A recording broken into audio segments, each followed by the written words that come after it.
Morning, everyone. It's 9 o'clock and 10 o'clock. 10 o'clock. I've always been a continental at heart, so that's why I voted. I won't say how I voted, but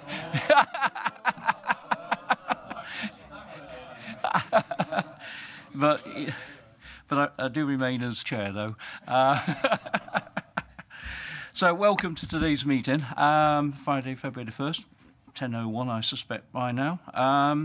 Just to remind you all, the panel meeting is being webcast live to the public. For those not able to watch the footage live, the webcast will be available for viewing on the County Council's website after the meeting. Please can I remind members to switch their microphone on when speaking and turn it off when they have finished speaking.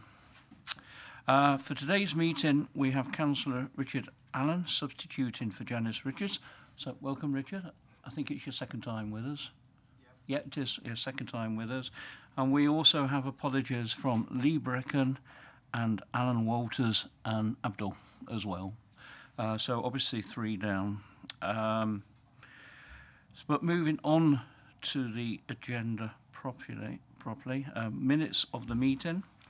I will go through page by page. I know it's not on the agenda, but I'd still like you to have the opportunity to say something on each page. Page 3, page 4, page 5, page 6. Oh, sorry, Deborah, I didn't see that.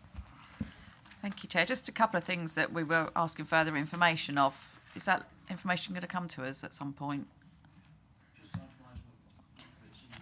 38 under Roman 2, 4 and 5 on page 5.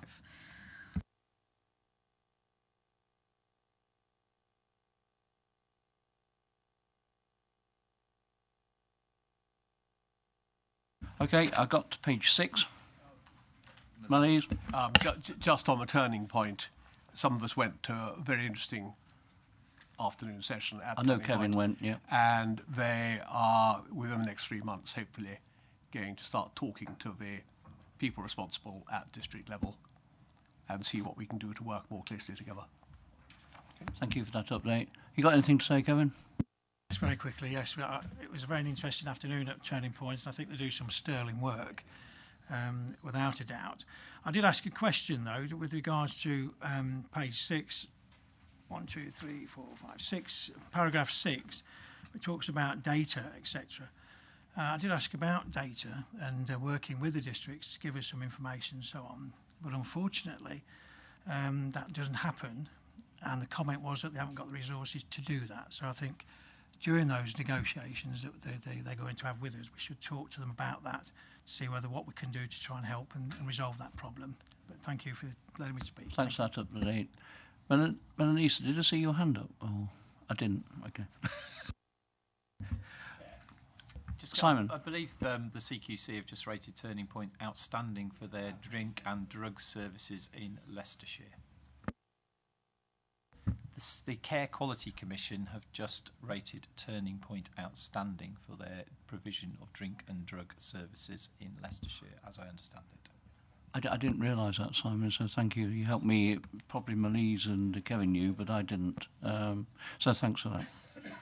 Before you move from little 6, and I don't normally comment on the minutes, the bit in italics and in brackets at the end of little 6 on page 6, I don't agree with. I personally think that's a mistake. I'd like to see Turning Point at that meeting. I think they're such an important part of the work all of us are trying to do. I don't see why they should be represented by somebody else. But that's for another forum, I think, rather than for today. I just want you to know that. Thanks for that note. It's noted, Willie, at least, and but like you say, another place. Moving on then, item 7. And finally, item 8. Thank you very much, members. Public question time. I certainly haven't been notified of any at all. advise of any other items which the chairman has decided to take as an urgent item elsewhere on the agenda. Ewan has sent you all a note out. I did finally meet the CPS lady. Can't remember her name now. Janine Smith. We met her on Tuesday afternoon, 4 o'clock it was, wasn't it? Or Monday, can't remember now. Anyway, you've all had a note. It updates you. Janine has asked you to keep those notes private and confidential, please. She certainly wants nothing on the website either. But it was a very straightforward conversation we had with her.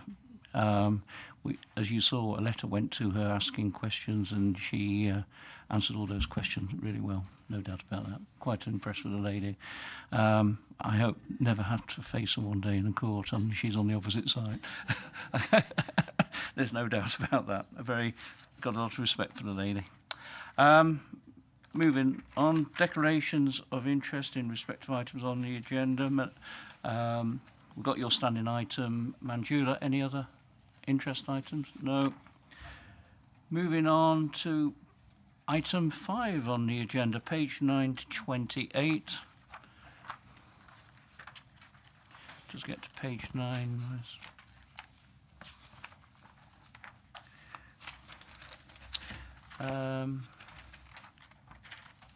Can't see it. Okay. It's the inspection Leicestershire Police. Angela Perry is the author, but Angela isn't here. Obviously, you're going to introduce the paper at least, Willie, and then you may ask Simon to help out as well for clarification purposes. Thank you, Chair. You'll be pleased, the panel will be pleased to know I'm not going to open it at any length at all, because you're going to hear probably too much from me a bit later on. So I'm just going to say that this paper was written by Angela, who's not here. Paul Heinsohn, Chief Executive, of course, is going to speak to it, if that's okay. And I would be surprised if the Chief Constable doesn't at some stage have something to say on it as well. So if that's my introduction. So if I may, pass on to Paul. Thank you. Paul, over to you, and no doubt Bit daunting Simon, to have to do this Simon with Simon sitting next to he me. may just chip in somewhere. Well, if I do the intro, and then I'm sure Simon, the detail was, Simon would be far better placed than me to fill in on.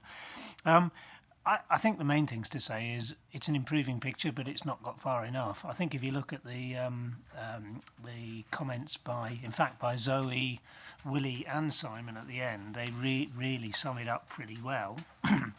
The budget to some extent does respond, because you can see in the budget that there are some responses that help with this position, help us address some of the problems. The thing I want to emphasise though is that this is quite a technical issue. It is, it's something that has not been done well enough at the moment. There's no attempt to disguise that. But it's not people deliberately not recording things. This is about how we do systems and processes, how we record things properly. That's what it's really about. And they're quite complex questions. And I think actually, for me, if you look at the ethics paper alongside this, you get a flavour of the sort of issues that we're talking about here. So in that paper, I can't remember exactly the cases referred to, but one's of say an 8-year-old boy who gets his a cut on his head in a playground fight or something, and technically that should be a crime. That should be recorded. And as you can see, the ethics committee didn't think that was a good idea. So the point I'm trying to get across is it's quite technical, and there are some other issues that lie behind some of the recording. But frankly, bluntly, we're not doing it well enough, and that there are issues involved in not recording it. For instance, if it's not recorded, then no referral goes to victim first. So victims of crimes are not getting the opportunity to access that service apart from anything else. The thing I think that we can take some comfort in is, and the thing I think that speaks well of Simon, before I ask him if he wants to add any more to this, is that the comment that really does stand out is that leadership of this work is extremely good. I mean, it still has some way to go, they acknowledge that, but they are saying that the way in which it's being driven is good. Of all the areas they've re-inspected from the 2017 inspection, there's only one that hasn't headed in the right direction. All the others have headed in the right direction. We do have the scrutiny in place, and it is an improving picture. But I'm sure Simon might want to add a little bit to that. Well, Chair, I mean, I'd be brief on if people want to pick up questions. We're not where we want to be on this. Yeah, we didn't set out, oh, great, we're going to aim for inadequate. That wasn't where we wanted to be. We're not far away. Yeah, our average was 84% compliance, just over 84% compliance. The national average is 87.7%, so we're kind of talking fine margins in a way. I just want to offer some reassurance really to the panel, and Paul's quite right that, you know, if your crime isn't recorded, then you don't automatically get referred into victim first and the like. Most of the areas of the report where we have not achieved are about complexities, multiple offenders, another offence, multiple victims. And so that's something we need to get better at. Put at its crudest, what are we doing about it? Well, a few years ago we had 3 dedicated decision makers. So the rules for crime recording, which are 500 pages long, require that you have dedicated decision makers, and they have to be accredited nationally. We used to have 3 people doing that. As I'm sat here now, I've got 12, because it seems to me that, you know, we have trained I think about 1,000 people over the past sort of 9 months in the rules, but some of the failures they're technical things. And just to be really clear for members of the panel, the process that the inspectorate goes through is they dip sample a chunk of phone calls and reports to us, and they then follow them through. And then they see if what was said in that original call finishes up being recorded. And of course the challenge of that for us is the original call's taken, it's logged in the control room, and we send an officer. Or we don't. And if we send the officer, they get told what they get told over a radio channel. So there are some systematic things we've done. I think our plan is pretty sound. It's actually taking us the right way, but not as quickly as would have been ideal given when the HMI's returned. And the other thing I would just invite panel members to just reflect on, and perhaps particularly those on CSPs, of course this then impacts on crime data. So in effect what the report is saying is, because we've got better at capturing recorded crime, we've recorded an extra 8,300 things that had happened. And there's an element of that from the year before as well. So what that then means is the recorded crime story gets bigger, and the challenge for the force is 60,000 recorded crimes are now 90,000 plus recorded crimes. So, but we're not where we want to be. We're not alone in being graded as we have been graded. 26 forces have been inspected. 8 of them were similarly graded to us. 10 requires improvement, 1 outstanding, and 8 goods. So there's a kind of issue going on, and the wider discussion is about, well, what threshold do you need to achieve? So, you know, we've achieved 84%. In many things, that's quite good. In this, it's not. So we're not in denial. We're pleased that the recognition of the sort of work and hard work that's gone into it from people like Rob Nixon and Jason Masters. We've got a way to go. We're going the right direction. Malise, is it a question on what Simon's just said? Yeah, okay. It's to do with CSPs. These are Leicestershire figures. Do you break them down to CSP areas? Because we base our reports and our plans on the figures, crime figures that are in front of us. And I just wondered if they're affected in any way. You will have had cascaded into the figures you're getting for your CSP. These figures are in there, yeah? So the sort of the reports that we put to CSPs, the data pack thing that comes out, yeah, this is already in. Yeah. What I'm basically saying is, take Melton, for example. Are they better at recording than Harborough? Or is that not recorded? It doesn't quite work like that, because, I mean, put bluntly, the forces that have done best at this have centralised and invested. And if you had a criticism of me, I've tried to invest as little as I can and achieve against the pressures on the budget, which we're going to spend some time talking about in a bit. And we've had to invest a little bit more. So it doesn't quite work out like that, because a lot of the things that are... So, I mean, if I give an example of... So some of the domestic abuse incidents that have been not recorded, the actual assault of Mrs. Bloggs has been recorded. But on the original phone call made by Mrs. Bloggs' sister-in-law, she says she's been pushed as well. The officers have attended, they've dealt with Mrs. Bloggs as a victim, they've dealt with Mr. Bloggs as an offender and locked him up, but what they've never done is crime the second assault. Yeah? So the main thing has been dealt with, but we've missed the second assault, and we should have crimed it. That's what the rules say, but we've missed it.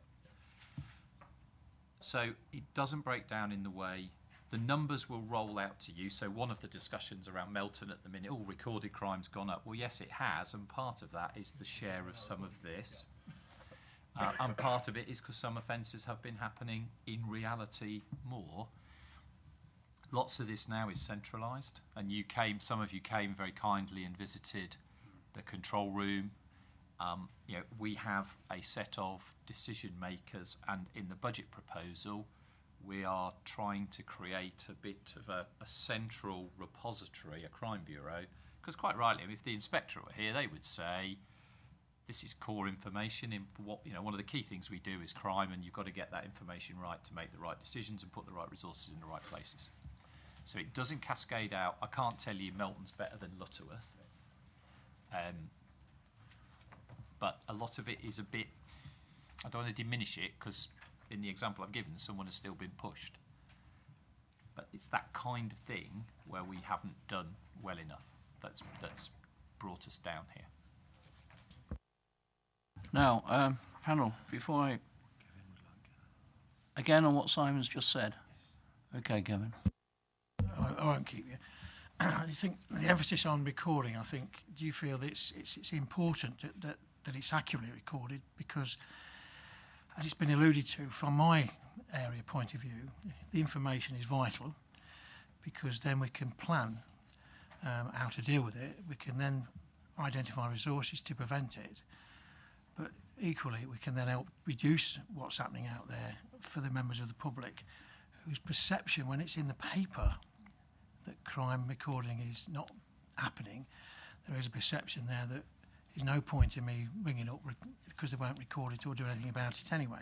So it's about confidence building. I think that's you share with me that's vitally important. So we don't want to go back to the 80s and 90s where the terminology was called cuffing, where recorded crime wasn't recorded because whatever. I'm not going to go into that, but we need that confidence to be able to say, record it. We can then perhaps, in true partnership terms, work with you and help prevent and do something about it. But that's my comment. Thank you. Thank you very much. I mean, just to be really, really clear, there's absolutely no suggestion in this audit or the one before of cuffing or trying to cook the books. And if there was that, that was you were there, I think, really, the debrief with the audit team, that's the first question that kind of, so are you saying that? And they're not saying that. And if they had have done, I don't think it would have given us a good for leadership, So it's not an attempt to do that. And just to reassure, there's a couple of, in all of this stuff, bearing in mind we're now looking towards 100,000 recorded crimes a year, in all of this, there's a couple of examples where somebody's phoned up and we've not dealt with it brilliantly, and we should have recorded it. But it is only a couple. So if you phone up and say this has happened, it is being recorded. It is mostly the kind of follow-on thing.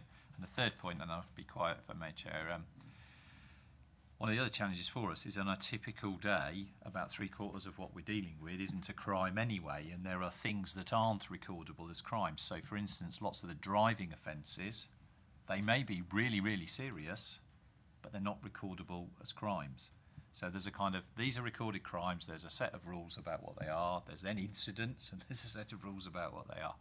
So still, sort of 3/4 of what we do isn't a recorded crime, probably legitimately, not because we're not recording it, but people phoning up or reporting online, because people might have noticed the lift up in some of those services.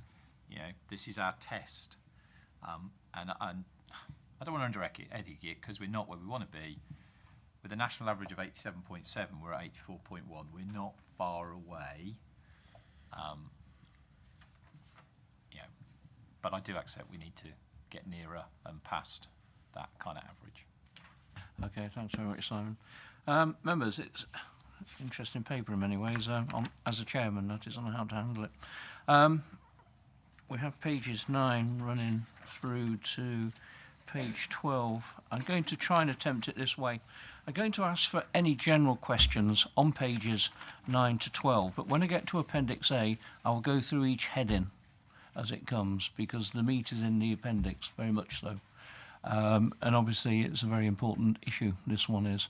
So, like I say, I ask for questions on the general paper, the introduction, 9 to 12, but then we will go into the meat headings. So any questions on the main paper? No. Banjula.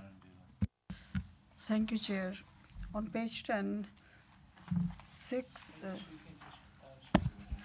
page 10, at it should be numbers, 6, and I welcome that the police force has introduced a crime data integrity delivery plan, and it says that 12 actions, they remain ongoing. What is the time scale when they will be completed?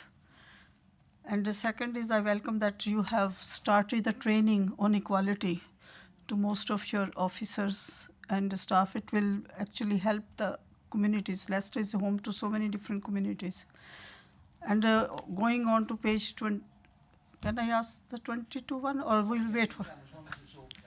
Yeah, it's, so on the equality, you're in page 10, and then, because this training to the staff on equality issues, which is I welcome, and it will be helpful to the communities as well, that the police knows about their culture, their background, So this training, is it compulsory for all the officers, or is it mandatory, they can have it or not have it?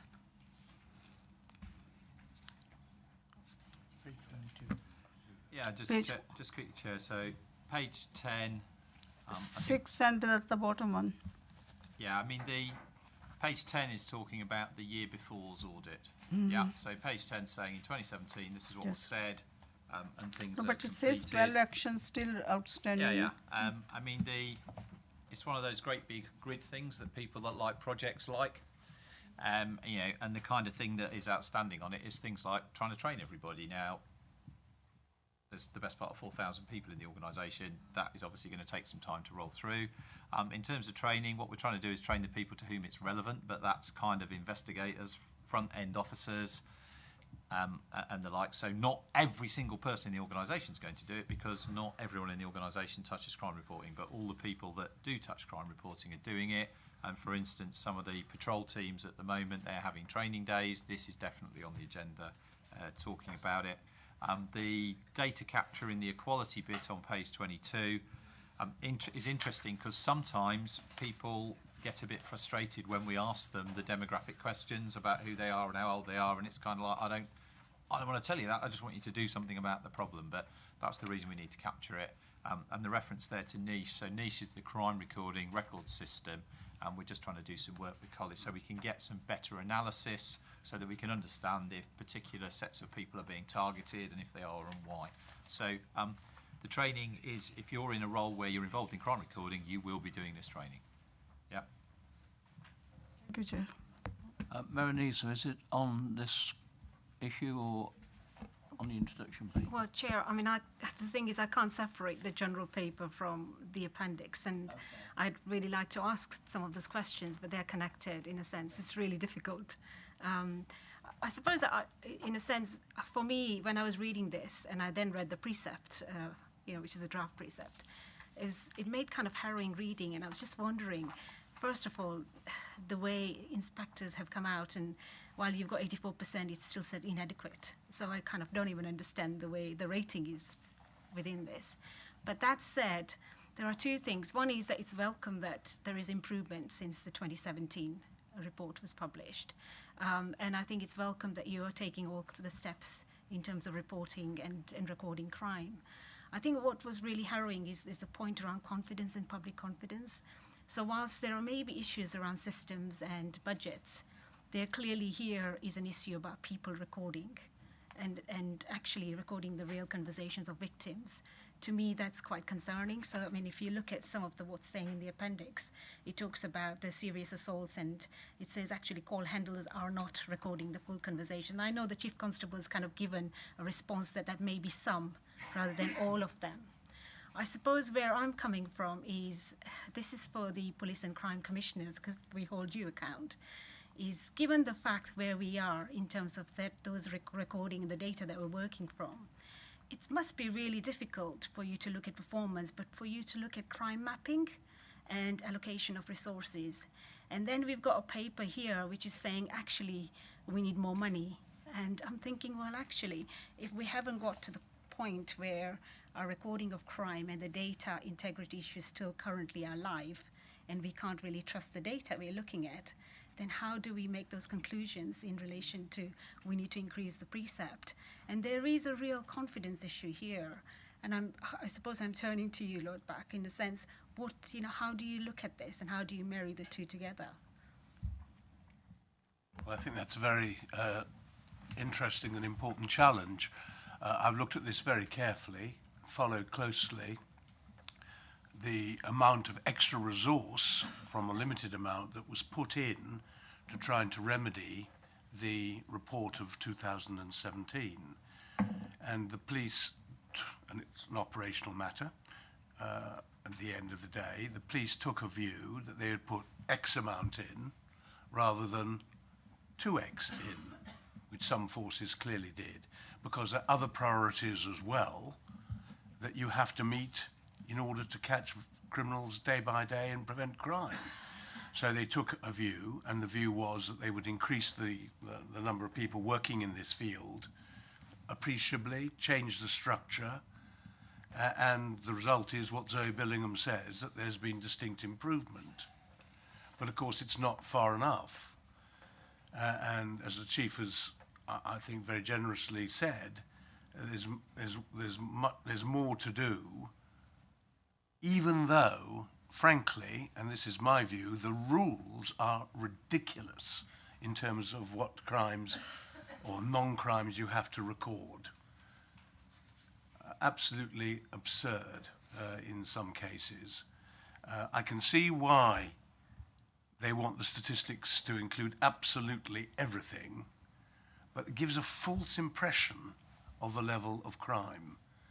But the point you make, which is that it can have an effect on confidence, because this is quite a complicated issue, is a very good point. The point that both of you made is a very important point.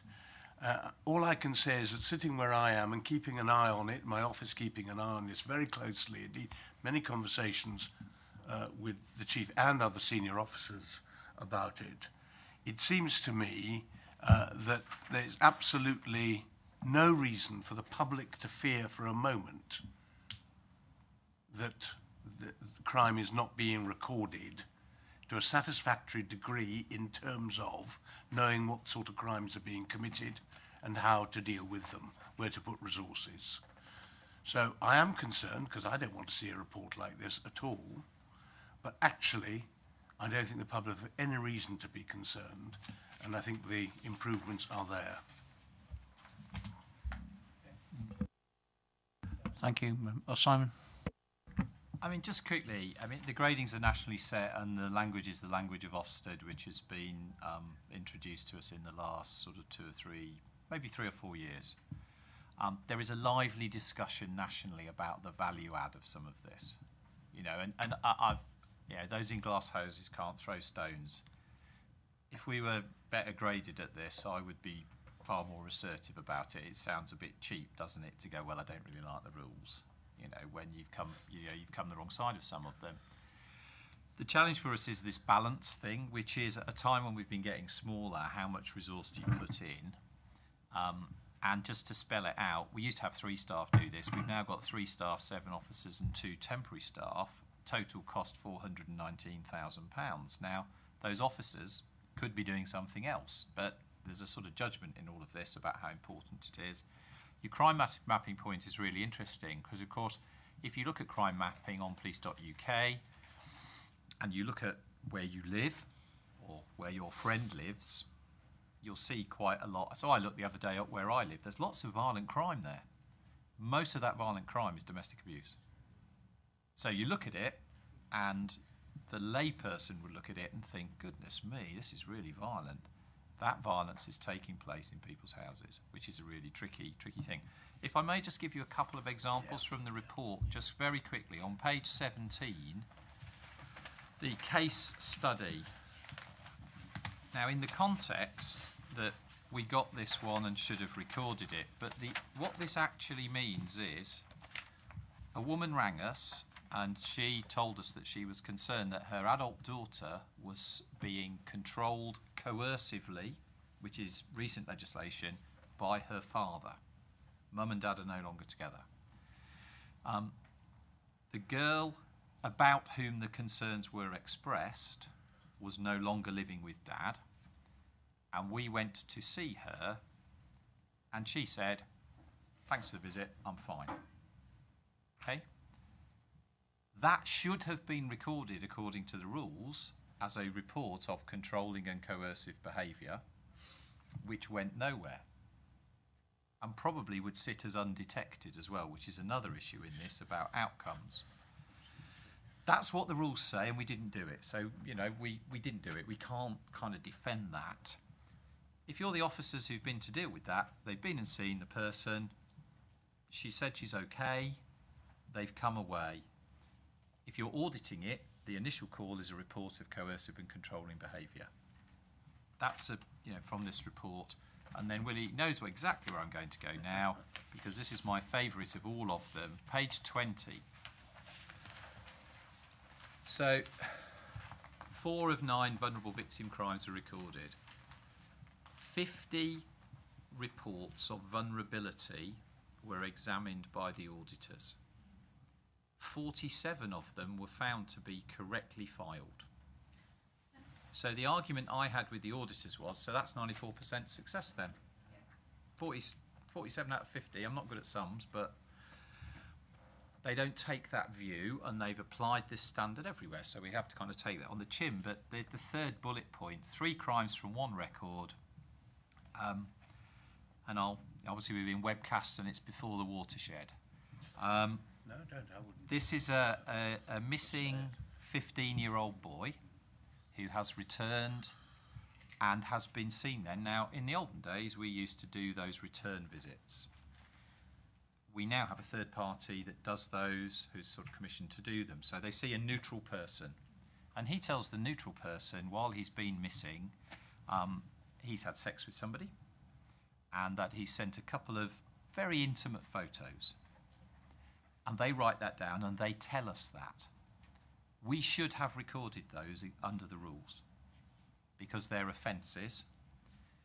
And obviously he's 15, he's not old enough, and we haven't. So that's an audit fail.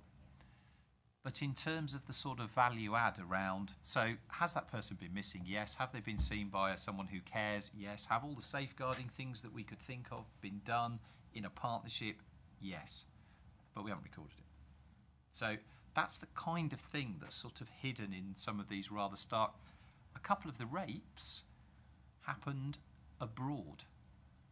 So in dealing with somebody here for something else as a victim, they've said, and in the past, this dreadful thing happened to me in another country. The rules say we should have recorded that. And we haven't, and we should have done. But in terms of Willie's point about the wider impression this gives, it's a really tricky one. And so there's a pretty vibrant debate goes on about the value add of some of it. And at the heart of it is this tension between what actually happens in the world and what's recorded. And we know typically 96, 97% of burglaries of houses are reported to us and we record them. Criminal damage, it's just over a third. So 2/3 of criminal damage we never get told about. So there is a bit about this, about what these figures say, and then what the Crime Survey of England and Wales says, which says there's more crime happens than these figures say. So our crime mapping is based on recorded crime, and for some of those things, things like robbery, burglary, it's pretty strong. For some of the violence things, it's not as strong. But I would still say there's enough numbers in there to be statistically significant, because we're looking at 95,000 things that have been reported. So I hope that provides some context. Of course, the other thing about budgets, and I promise I'll shut up, Chair, is one of the challenges this presents us and all the other forces with, and one of the things you see in national crime figures, is the detectives who used to have 60,000 crimes a year to deal with have now got 100,000 crimes to deal with. So we're moving stuff around.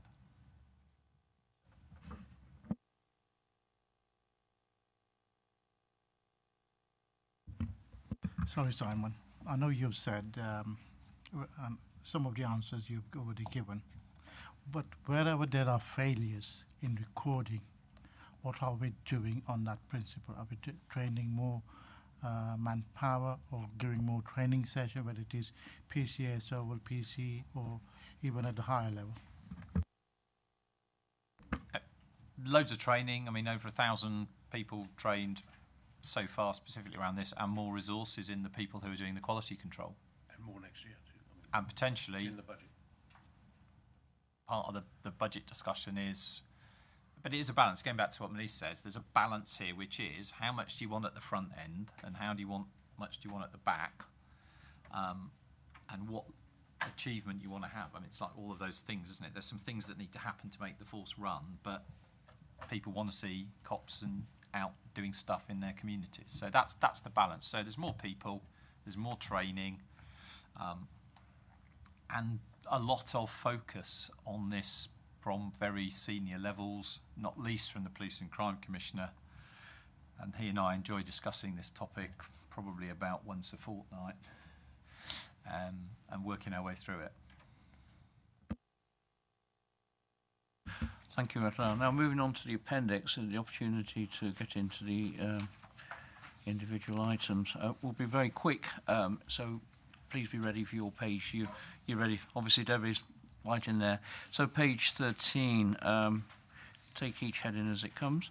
Crime Data Integrity Reinspection 2018. Over the page, overall judgment. Over the page, summary of inspection. Debbie. Thank you, Chair. Mine covers 14 and 15, if that's all right.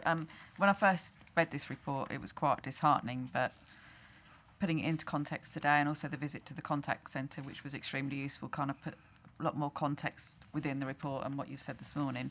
My main concern was about the N100 classification that I had to Google.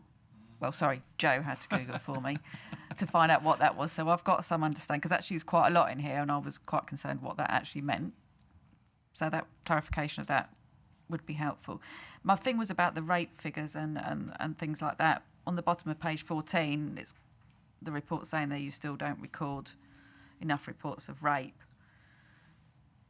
So are those reports being recorded as the N100 classification and then not being transferred into a rape? Or so I need to understand a little bit more about that, please. And then on page 15, this is the 24 hours reporting, where it should be turned around, if it should be returned around. Because I've asked before about a rape cases going up, and you've all sort of said it's historic and stuff like that. So is it historical? Do we have more victims? Or so just a bit more clarification around those, if possible.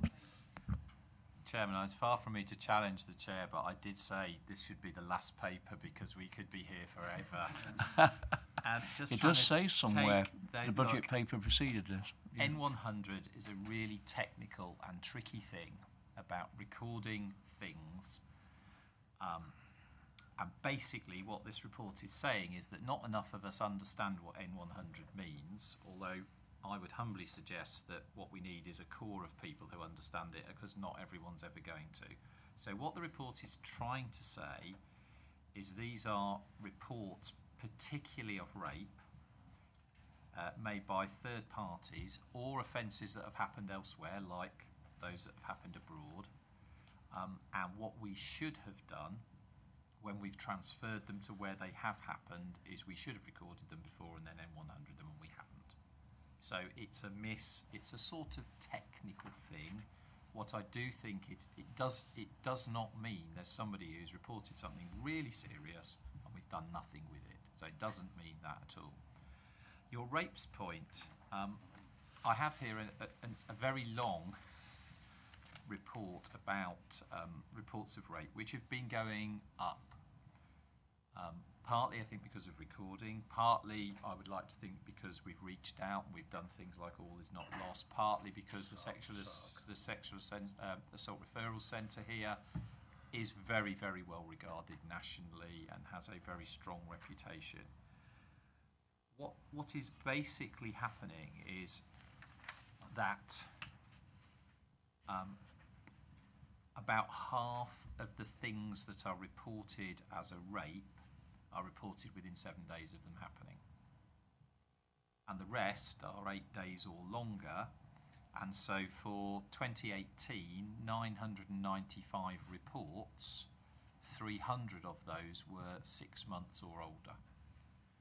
Yeah, so ballpark a third of them. And then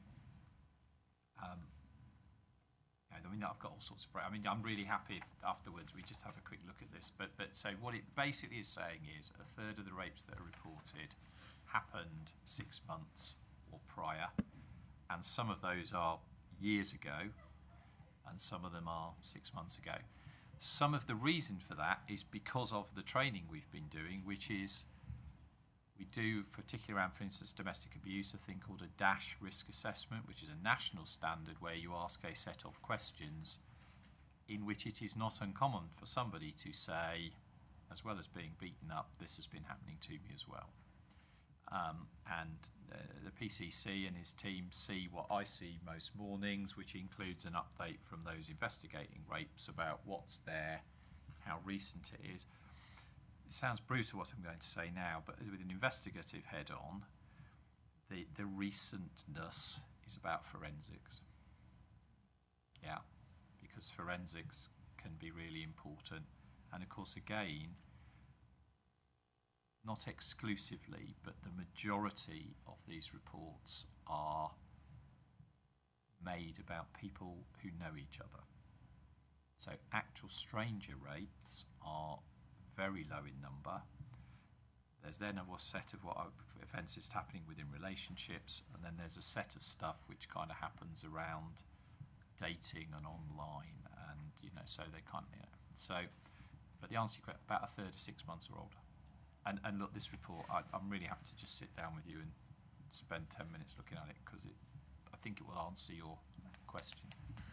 So just quick to come back to Lord Back, you're quite happy that the victims of domestic abuse and rape are fully supported, and you've got no concerns about that within this report? I think within the resources available, very much so. I think it's something that the police absolutely concentrate on, along with partners partners as well. Yeah, I am. Okay, thank you, Demi. Back to page 15. Summary of inspection findings. Over the page. How effective is the force at recording reported crime? Over the page. Case study. Violent crime. Over the page. Sexual offences.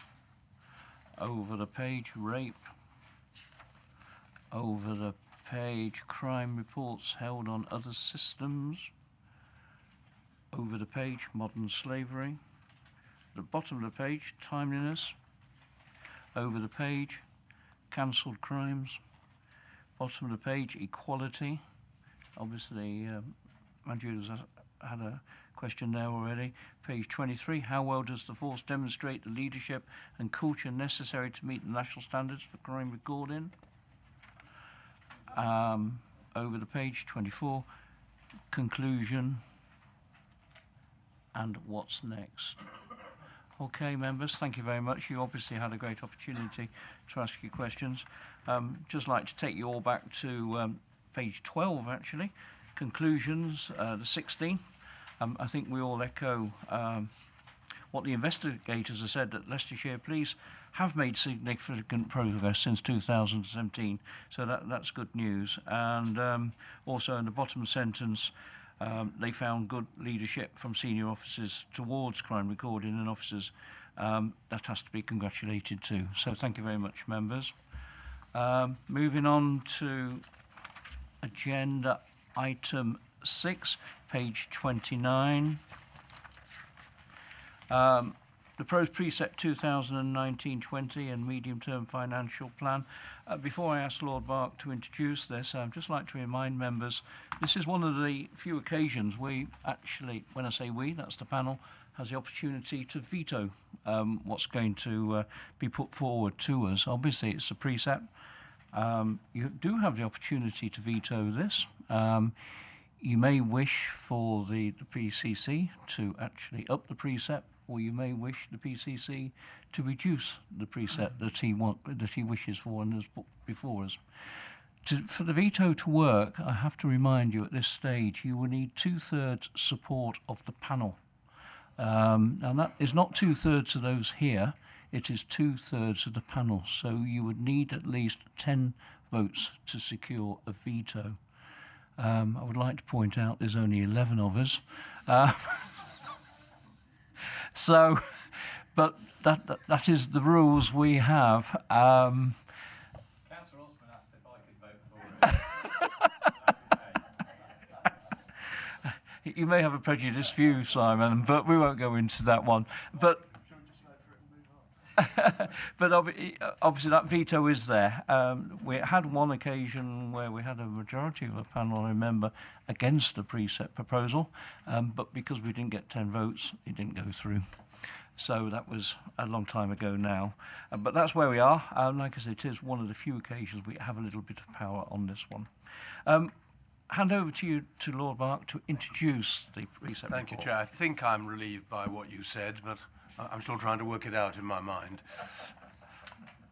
Well, it's an honour to be presenting my budget to you this morning. I want to speak for just a few minutes, and then I'll hand over to my Chief Financial Officer, Martin Henry, to go into more detail. And obviously, we'll try and answer all your questions. As the panel knows, one of my main responsibilities under the legislation is to prepare and present a budget. I do it, of course, in close consultation with senior police officers, particularly with the Chief Constable, but the law insists it's my budget and I take full responsibility for it. It hardly seems 12 months since the last one. Much has happened since then, and of course, no secret that policing has been stretched financially. But I have to say that I remain really impressed, even inspired sometimes, by the work of Leicestershire Police. And I think the commitment, the courage and professionalism that they've shown is undiminished in the face of very testing major incidents this last year. One only has to think of the Hinkley Road disaster. Also think of the helicopter disaster too at Leicester City, but also countless other types of serious crime and routine policing as well. So I begin by thanking each and every officer, every member of the staff, who should not be forgotten. Police staff play a really important role in keeping us safe, and all volunteers, of which there are many, for their contribution. So moving on to today's and this year's financial landscape, I'm confident that this year's budget will provide the increased visibility that I said 3 years ago during that PCC election was important to me, and which is one of the key V's in the Police and Crime Plan that the panel will remember. We've done everything we can to increase police visibility and accessibility. We've introduced new ways of working to meet better demand, new ways of investing in technology to keep the police out on the streets for longer. That was an example of that is Pronto, which you heard about last year, and of course redeploying officers to frontline posts. We have increased numbers, but not at the speed I would have liked. However, last year's budget did provide an additional 24 officers, with 8 the year before. That 24 was, of course, in addition to replacing the officers who left the force. But it must be put into context. In 2010, we had approximately 2,300 police officers, whereas we approach today with a current in-post establishment of 1,774 full-time equivalent officers. And that, of course, is largely a result of the funding cuts that the force has had to meet. This year, with the government's decision to raise the ceiling on the local precept to £24 for a Band D property, we can afford to recruit additional police officers. That's 107 that I'm proposing. But you don't have to be a mathematician, obviously, to spot that this won't take us anywhere near the levels we enjoyed in 2009, 2010. So welcome though this year's increased funding is, and I do want to be frank enough and honest enough to say that it is very welcome that the government have to some extent unloosed the restrictions, the chains, and thank you for that. I must manage some expectations that will arise. It's a boost, certainly, but it's not the end, of course, of financial challenge. Indeed, there should always be financial challenge. I understand that, but I think it's been excessive over the last number of years. I have to say I'm a little disappointed the government has chosen to place the whole burden of increasing police funding onto local taxpayers. But it would be irresponsible for me not to use that route to raise the funding that we need, and I have actually no other way of doing it.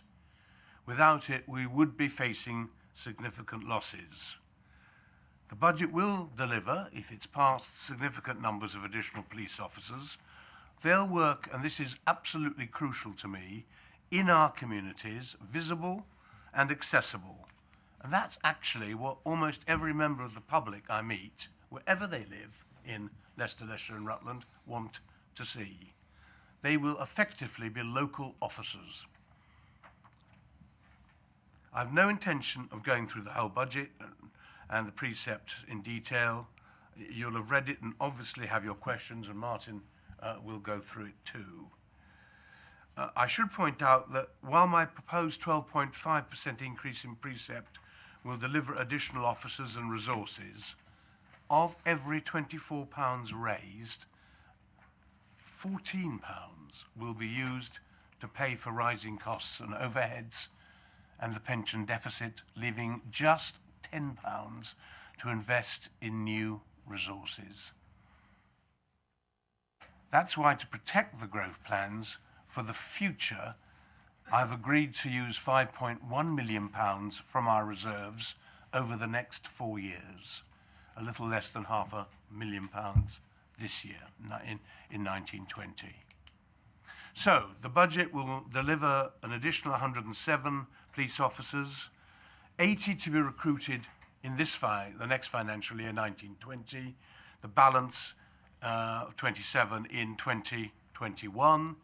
I think the panel will understand the reasons for that. You can't just suddenly appoint what will effectively be 250 plus police officers, because remember, we're replacing the ones who go plus the 107, and it takes time to get a police officer fully in place. So what does the Chief Constable have planned for them? I'll deal with this very quickly. 60 patrol officers based in the 8 neighbourhood police areas, 24 new detectives based in the neighbourhood police areas, 8 new beat officers, particularly proactive in the proactive teams that are a very important part of local policing, 8 new officers emerging crime on a proactive basis.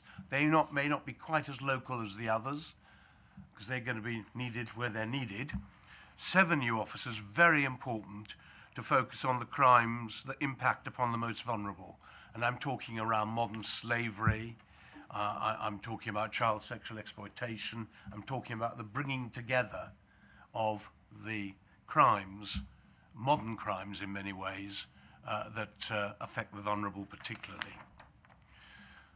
And importantly, the year's budget will enable investment to reduce the abstractions.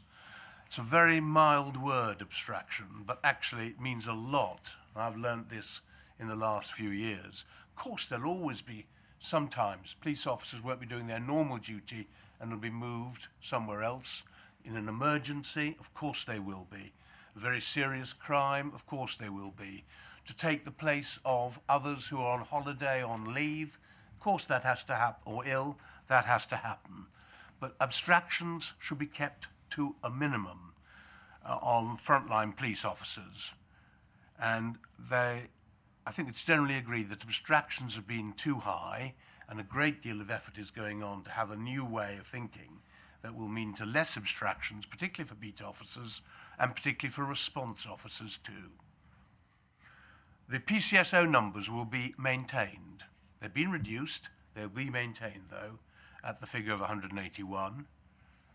There'll be investment in technology and support for volunteers. Delighted that the panel, as the guests of the police, went to see headquarters. I hope you were impressed by the digital hub. I think it is unique in many ways and also got a high reputation. We'll be able to speed up recruiting a bit and improve, we hope, and I'll come back to what we were discussing a few minutes ago, the quality of crime recording. All this will be to support the most vulnerable, another of the V's in the plan, along with visibility. And with more officers comes greater capacity, which will bring more offenders to justice and help us to support victims, a third V, who are absolutely at the heart of everything we can do. There are costs. This budget also has to absorb significant additional pension costs. These are costs that were always assumed to be, by central government and by us, to be central government responsibility. But the Treasury decided to change the rules. It's their right, and they do it under governments of every persuasion and all the time. And it's thanks to the police ministers, and let me pay them credit here, that they managed to negotiate with the Treasury at least some of that extra cost coming back to police forces from central government. Unfortunately, in our case, as in many other police forces' case, they didn't cover all the costs of this pension amount I'm talking about, and so we are short at £500,000 of the full cost for us in the year 1920. And that has to come from the revenue budget. I have to tell you, I've complained long and loud about this already, and will continue to do so. So as you can see in the report, over the last 10 years, the cost of policing has shifted significantly onto the local taxpayer. In 10-11, 30% of police funding came from precept locally. In 1920, that's increased to 42%. So I'm grateful that the public, as far as one can gather, and I don't want to make too much of this, but we did have a review. We asked the public what they thought. There were over 1,100 responses, of which 1,077 were from local council taxpayers from across the area. And of those, 72% were in favour of an increase up to £2 a month, for £24 a year for a Band D household.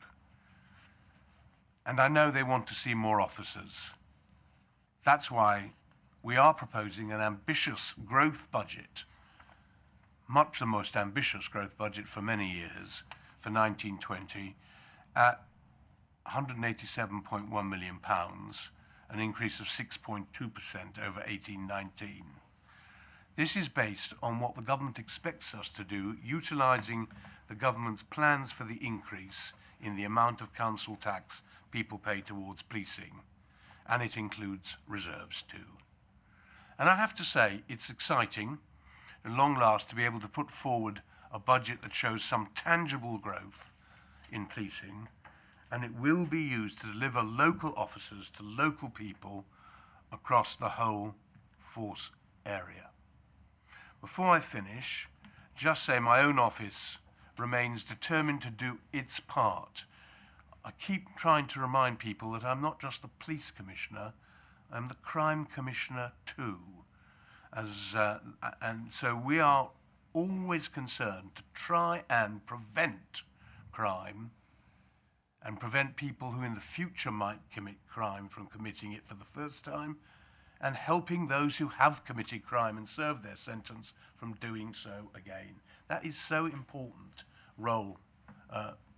And that's why the innovative people zones epitomises the benefits of viable partnership working. And I hope that some stage future, Chair, your panel may ask for a full report on people zones, because it's an important part of the work my office is doing at the moment. So, can I just point out that the budget's been set against a backdrop. Just these, I think, are important facts to remember. Approximately a 10% or 100,000 in number increase in population over the LLR area in the last 10 years. This is a place, part of Britain, of England that people want to live in, whether it's the city or the county and Rutland. Obviously, a significant decline in police numbers over that same period, significant demand on the service, and a few very brief facts. 140,999 calls in the last year, 500,000 101 calls in the last year, more than, and this is a really depressing figure I think, 15,000 referrals to child protection teams. Depressing in one way, not in another. It's great that those referrals are being made, but 15,000 does seem to me a large amount. 7,000 plus domestic incidents, that is truly depressing. And well over 4,000 missing people found. So we will go on arguing to redress the position of historic underfunding in Leicestershire. That's not just something over the last 10 years, it goes back a long way. We have funding of £169 per head of population compared to a national average of £207. That's a big difference. That's a discussion probably for another day, Chair. Can I today, in finishing, thank particularly my Chief Finance Officer, Martin Henry, and the finance team at the Leicestershire Police too. And Martin and Paul, whom people know from the Leicestershire Police, work really closely together to produce what's in front of you today in a fairly short time span. Despite challenging circumstances, I believe this budget will make a difference. I want to ensure police are better supported and better placed to protect the people of Leicester, Leicestershire and Rutland by working in close partnership to prevent crime and working together not least with the community safety partnerships that many of those around the table have a close relationship with, if not run in their own local authority. So I'm proud that my office is part of that partnership, but I recognise my job is to hold the Chief Constable to account by ensuring that these extra resources, if you allow for them, are spent wisely and spent well. And that's what I intend to do.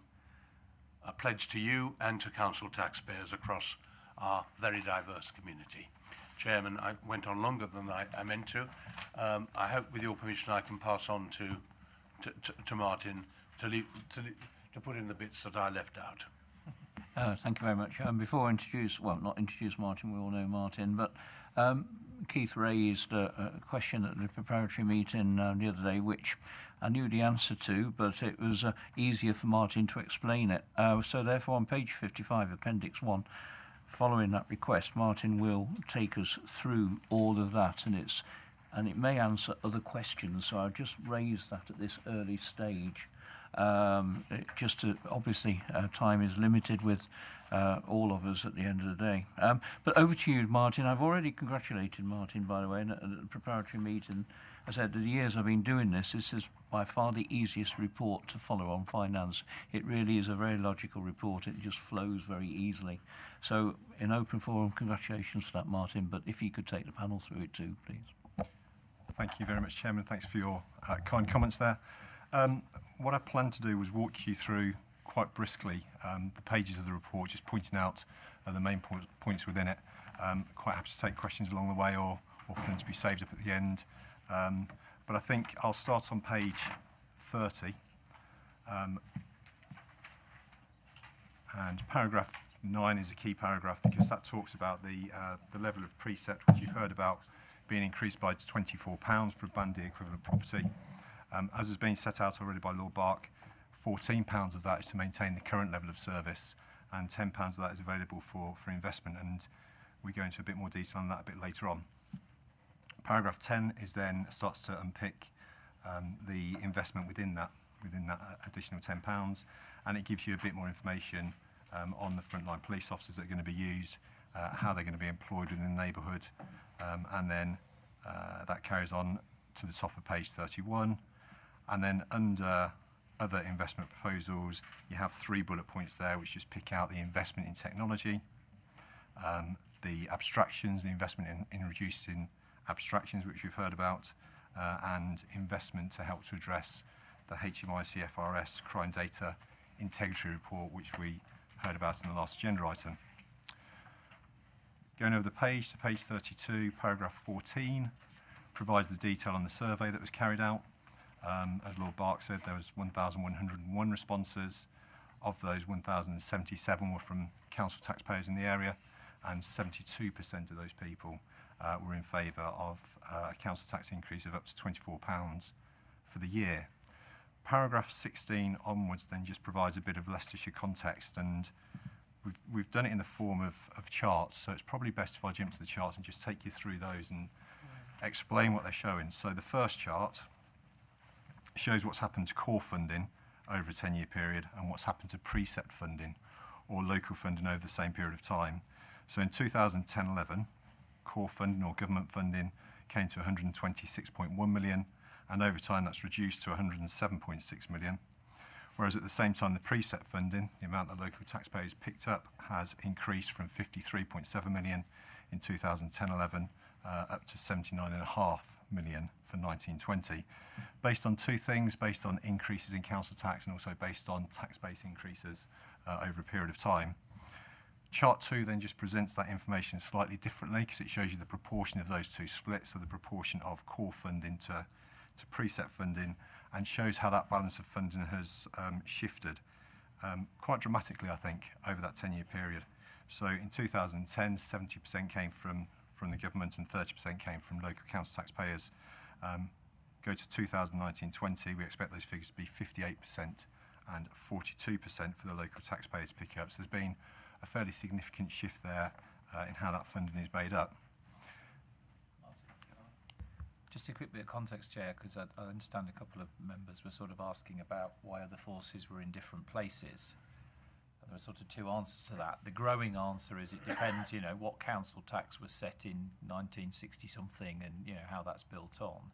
And the other thing is in terms of the reductions in budget, typically a percentage cut has been applied centrally to what you get centrally. Of course, so for some forces, for us, in 2010, that was ballpark 5% of 70%. For Surrey, it was 5% of 50%. So the impact of the gearing of the cutting has been really different across forces, and it explains, because I know a couple of members were asking about Wales and different places. That's part of the answer is in that chart, in both what's grown and what's been taken.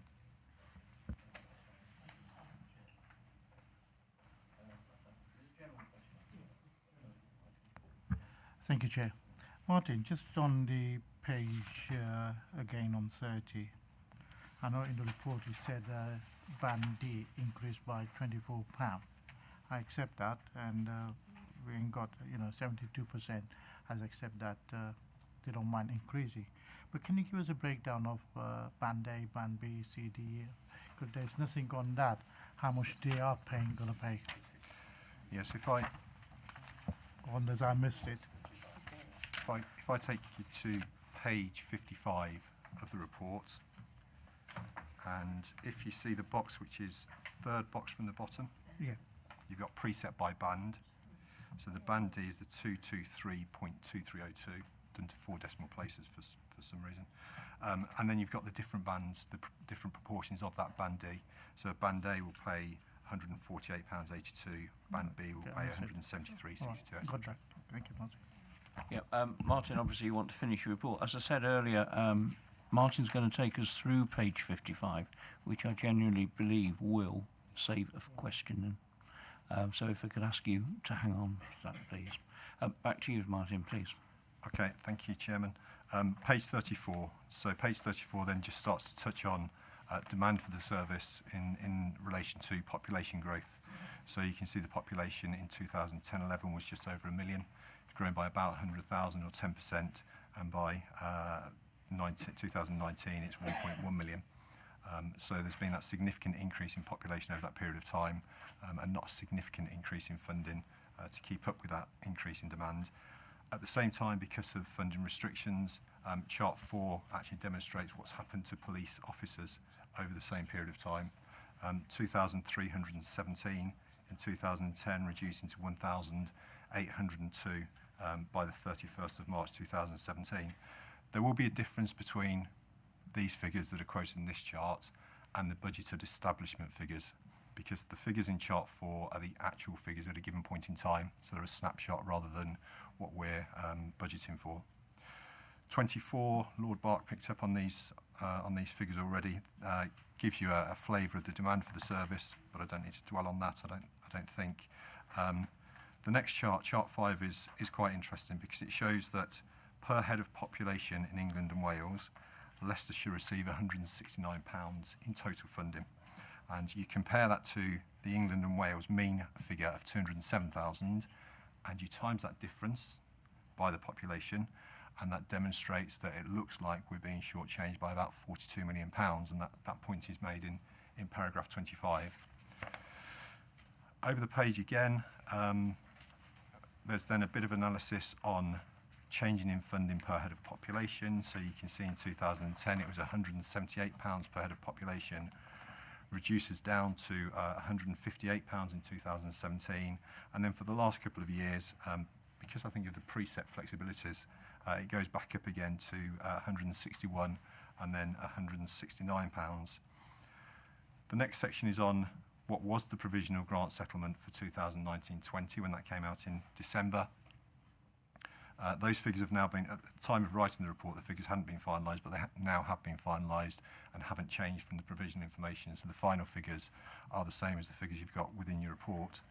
I'm going to move then to the Leicestershire position on page 37, because that breaks down what's happened to the individual grants. So you've got the Home Office core funding, 64.4 million. That increases to 65.8, so it goes up by 1.4 million or 2.2%. DCLG formula funding, another part of the core grant, increases by 0.8 million or 2%. Legacy council tax grants stay the same. They've been frozen and have been for a number of years. And the pension grant is a new grant this year. So the pension grant was to help to offset some of the cost burden associated with the change in the pension regulations. And so 1.9 was given in pension grant specifically for that. If I drop then down to pensions, paragraph 36 and 37, and just unpack that a little bit. So the total additional burden on pensions as a result of the change in the valuation is 4.6 million estimated for next year. If you go back up to the table and you add the 1.4, the 0.8 and the 1.9 in total, so the total additional funding there, that's 4.1 million, and that's how we come to the conclusion that the pensions burden is about £500,000 short in terms of the funding that we receive for it.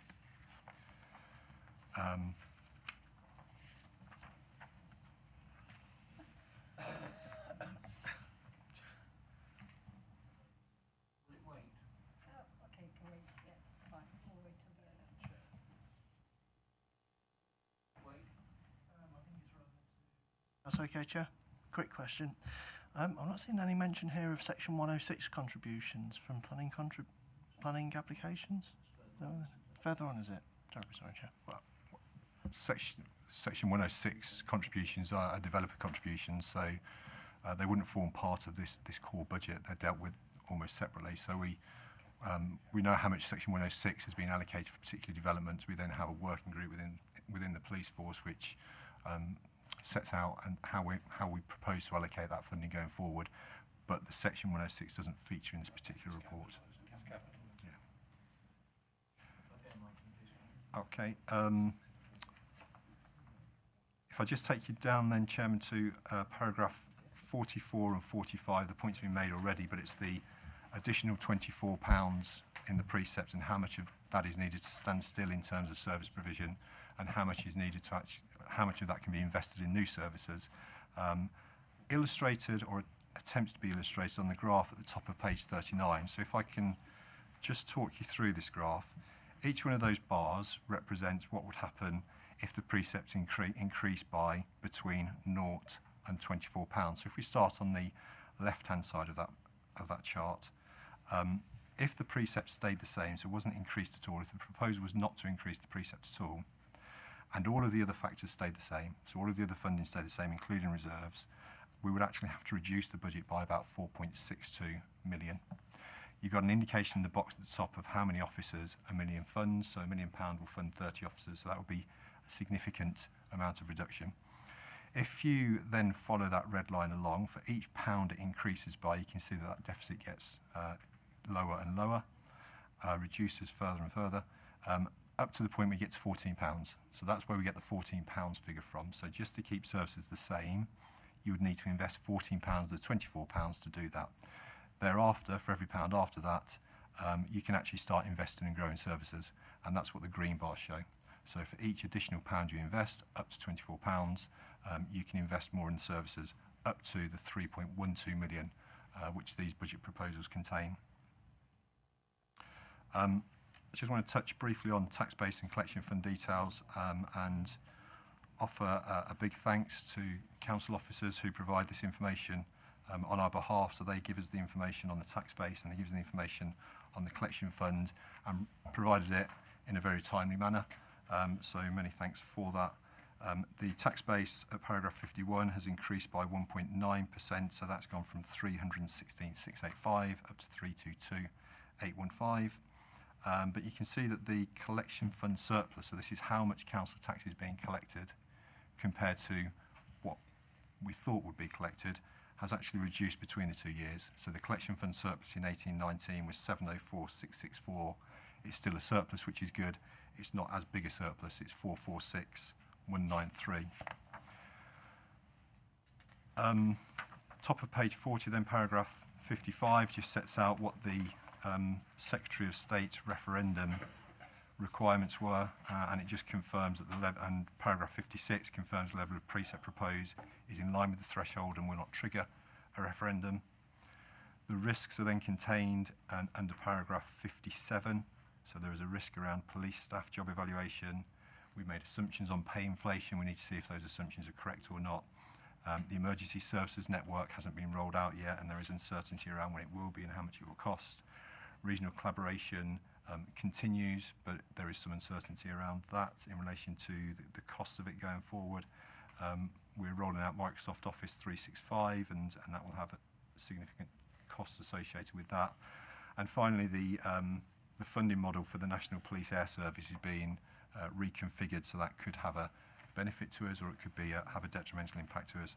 It remains to be seen. I then jump, Chairman, to page 42. And just highlight some key points under paragraphs 71. Picking up the number of police officers, additional police officers of 107. picking up the intention to freeze PCSOs at 181 for the next financial year. Information there on the number of support staff, how much we spend on regional budgets, and then IT. And then the table on page 43 lists out the investment, so the 3.1 million, and it breaks it down into those 9 different areas. Further information is given on those 9 different areas on page 44 in the narrative, so just explains those in a bit more detail, much of which you've heard about already this morning, so I don't intend to dwell on that. Page 45 then, under paragraph 74, picks out the costs of the Commissioner's Office. So the total cost being 1.2 million. The majority of that, unsurprisingly, being on staffing costs. And then similarly, it picks out the costs on the commissioning budget. So the commissioning budget in total is 4.3 million, and it's funded through a variety of funding streams. The base budget at 2.877 million, Ministry of Justice grant 1.2 million, and a contribution from a reserve of 245,000 for next year. So that's how that's funded. The capital strategy has been revised and refreshed for 2019-20 and includes, at a summary level, details of the capital programme. The Treasury Management Strategy has been fundamentally revised to enable us to invest in more financial institutions going forward, so we're not quite as restricted as we used to be going forward, and hopefully that will drive up the investment income we receive as a result of that, and they're set out in appendices 2 and 3. Medium-term financial plan is then covered, and on page 47, paragraph 92, you've got the main assumptions that actually feature within the medium-term financial plan to give you assurance that I think they are reasonable, but that sets that out. Sorry, I'm just going to go back to paragraph 91. I think one of the important points is the amount that the PCC has allocated to the Chief Constable, and it's 97.8% of the total budget being allocated to the Chief Constable, with 2.2% being held by the Commissioner. Those figures are the same as last year, or those figures are the same as the current year, as 18-19. So they stayed the same.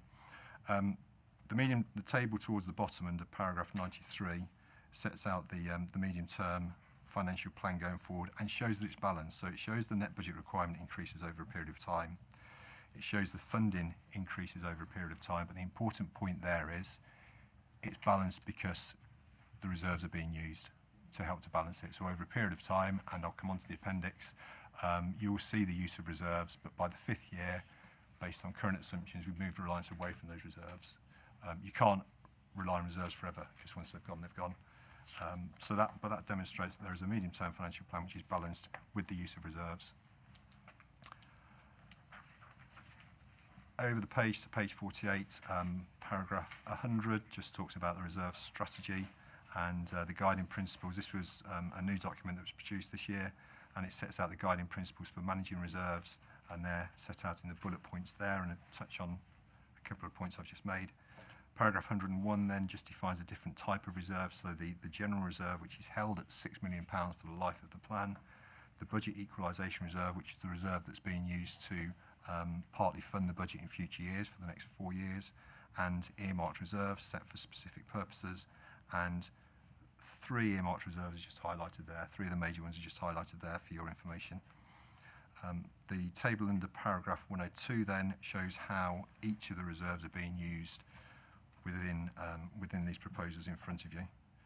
And when we come on to Appendix A, if we took the 2 lines on reserves and added them together, they'd come back to that 1.39 million in that bottom right-hand box. Over the page 50, statement from the Chief Constable, which Simon may want to touch on in a few minutes' time.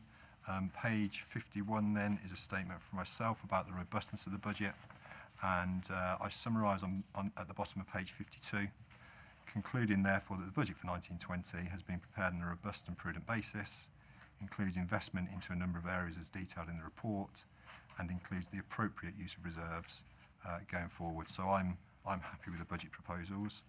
That's what that statement says. And then if I just take you on to page 55, and take you through some of the lines contained within this. So what this particular appendix is doing, it's showing the approved on the left hand side. It's showing the approved budget for 2018-19. It then shows you an estimate based on current assumptions, which we know will change, but based on current assumptions of the next 5 years, but at a detailed level. So you've got all of those costs being updated for the next 5 years for all of the lines contained within this particular table. I'm going to focus on the grey shaded out box because that's the column, or grey shaded out column, I should say. That's the column for 1920. So it's the main point of this discussion. What you have, first of all, so working down that box, it highlights, first of all, that the precept increase will be 12% for next year. That's been highlighted already. You've then got the costs, so you've got the costs of police paying allowances, staff pay, PCSO pay, etc., giving you 146 million in total. The cost of regional collaboration is 9.5 million. Police pensions is 3.8 million. So these are police pensions which we have to fund on things like injury awards and ill health retirement. So they're separate to the other pensions that we talked about earlier on. These are costs that we have to pick up. Non-pay expenditure is in there, so anything that isn't included in pay is included in non-pay expenditure. Inflation contingency, and then income. The income figure is a big number, so 13.5 million. If I can just give you an indication of some of the items included within that. So there's funding included within that income line for combating counter-terrorism. There's income received from Proceed of Crimes Act, which comes back into the force. There's road safety partnership income, disclosure and bar and services, which we provide to other agencies and members of the public, generate some income. Police in the airport, we get some money for that. Police in the football, we get some money for that. So that gives you a flavour of the type of items contained within that. And taking all of those together, that gives you the force budget requirement, which is 182.95 million, that figure there. And that's increased 5.3% from the previous year. We've then got the two lines that are held by the Commissioner, the cost of the office, which I've talked about already, 1.3 million, and the commissioning budget of 4.3 million. So 5.6 million in total is held, and that's a 4.7% increase on last year. Adding Chief Constable's budget requirement and Commissioner's budgets together, that gives you the gross budget requirement of 188.6 million. We then begin to fund some of that using specific grant, Home Office pension grant, which I've touched on already. You've got the investments that go in there, so they're included as separate lines, so we can highlight them and they tie back to the table, which we talked about earlier in the report.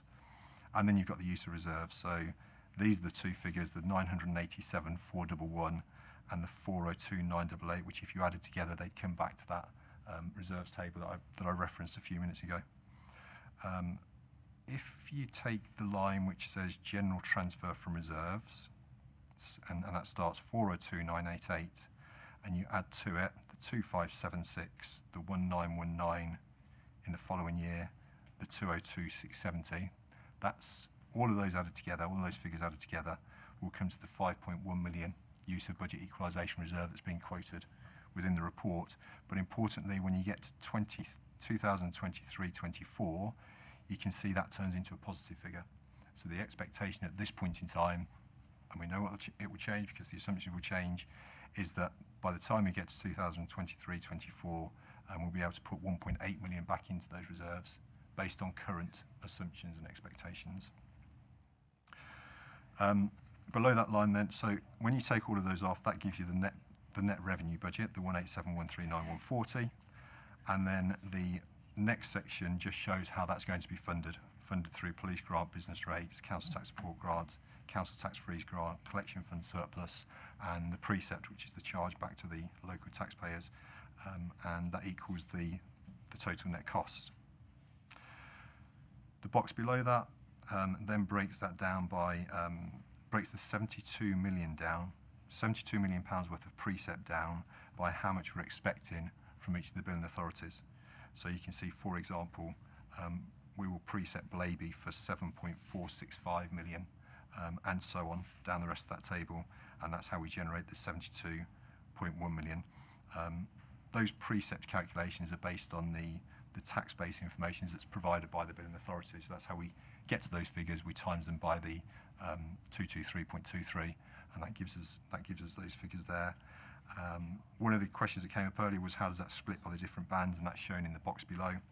Bands A to H are set out there, and then the box below that just indicates what the percentage increase is between the financial years. So the 19923 and 1819 increases to 223.23, and that's a 12.05% increase, or a £24 increase. Final box at the bottom is just a summary of the assumptions that are built into this plan. Again, they're in the narrative, but they're contained here as well. So we don't expect government funding to increase. Within this plan, we don't expect government funding to increase. We expect there to be a cash freeze going forward. We expect the precept proposal here today is for an increase of £24 for next year and £12 each year for every year after. So that's the assumption there. The tax base increase, we know next year is 1.93. We assume it will be 1.75% after that. Pay inflation, we've assumed 3% for next year, and then we've assumed it will drop down to 2% for the years after. And then non-pay inflation is held at 2%.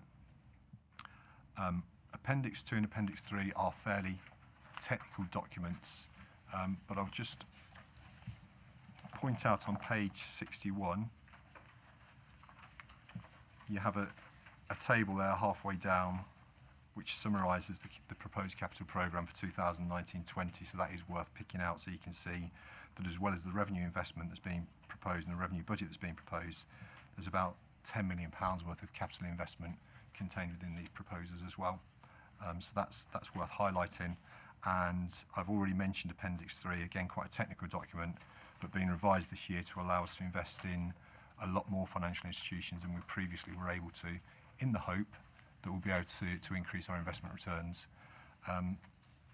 Chairman, can I just finish by offering my thanks to Paul Dawkins and Ruth Gilbert from the Force Finance team, who have been supported me through this whole process and have been absolutely fantastic and run the budget process to get us to this position.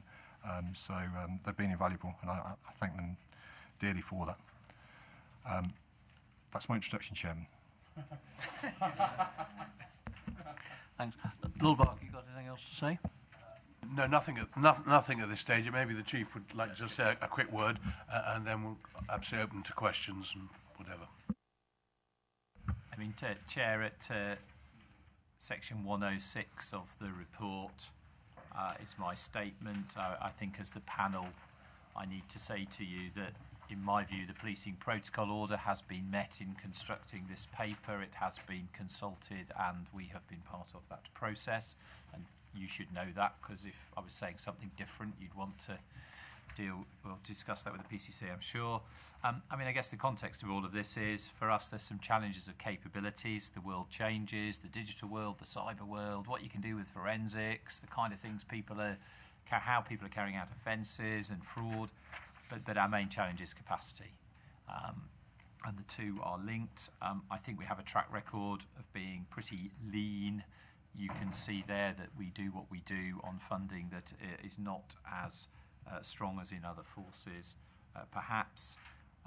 There is a challenge for all of us, for the panel, for the PCC's office, and for my teams as well, which is this kind of annual budgeting process. You know, we're 2 months today. This is the budget we're going to be using in 8 weeks, and we spend most of it on people, and that maybe answers some of the thoughts about ebb and flow of people through and how quickly we can recruit, because it's hard to promise someone a job if you don't know you can pay them. Although there are a lot of people who volunteer with us. And I guess just, in sort of summarising paragraphs 106 to 112, I'm supportive of the budget. I say that as a local taxpayer and as the Chief Constable.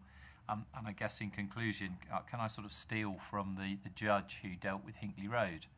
And having sentenced people to 38 years in prison, he singled out 4 people that he wanted to publicly acknowledge.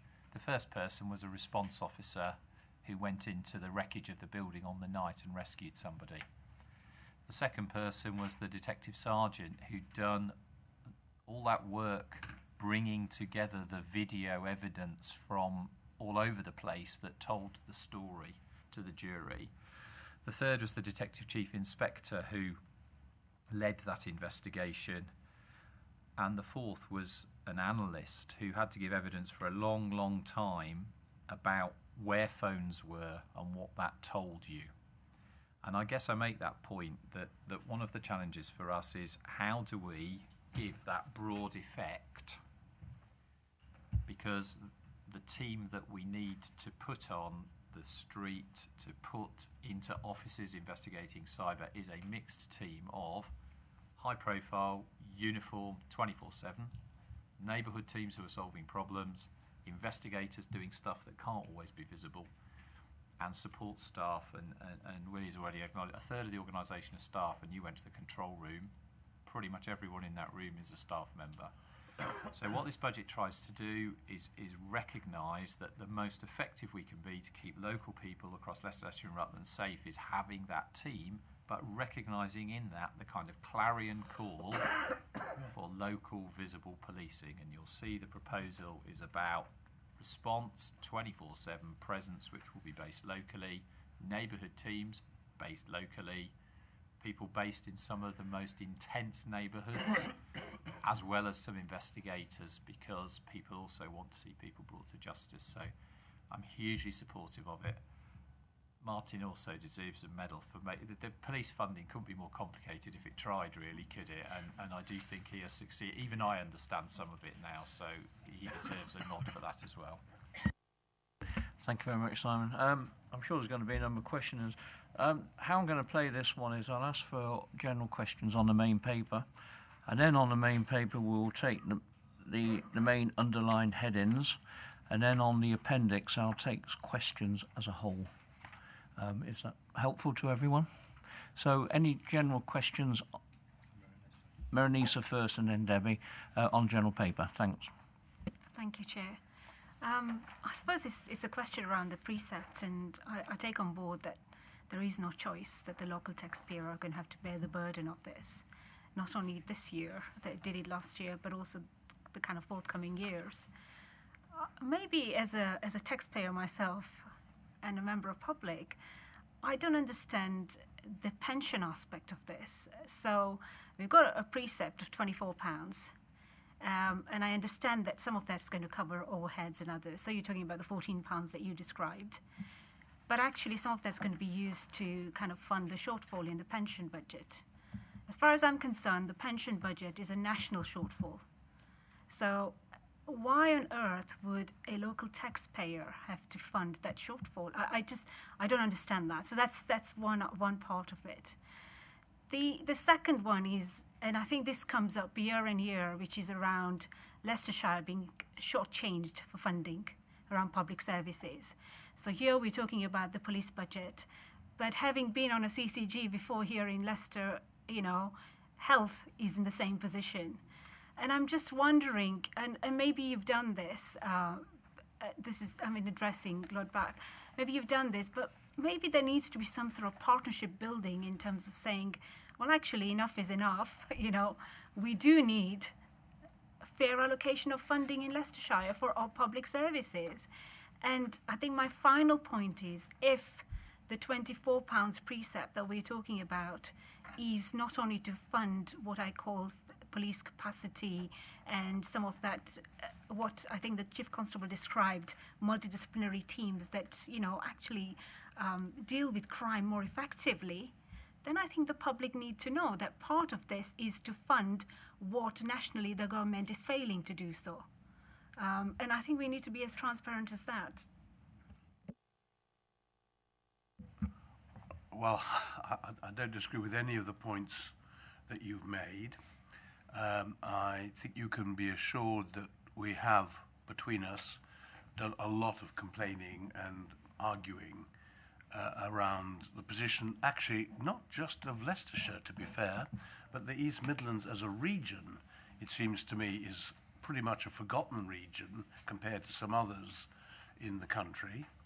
That showed itself particularly in some grants that the Home Office were going to give about early intervention, where there was a complete silence as far as grants were concerned for the East Midlands, apart from a small one to Northamptonshire, which is the second smallest force. But Leicestershire, Nottinghamshire and Derbyshire got absolutely nothing in relation to early intervention for serious youth crime. So I've not only asked a question in the Lords about it, but also spoken to ministers about it as well. That's only just one example of how I think the East Midlands isn't in the government's line, really, of doing something about. And I think that's a more general thing, and it can't just be down to me, I'm afraid. It's down to members of Parliament, who I think have got the point on that. I think it's down to other areas as well. The funding formula, we've been waiting for a new funding formula for years. The Chief can be able to tell you that well before I ever came on the scene. And that hopefully will come at some stage along with the CSR in due course. But we aren't well treated, and I think what's forgotten, among many other things, is that this is growing population much faster than many areas of the England and Wales, and particularly, of course, with many new young people as part of the population. So your points are taken. As one, Martin, I think, will try and explain the pensions issue more clearly than anybody. But thank you for your comments. I mean, Simon argues the case, I argue the case. A few months ago,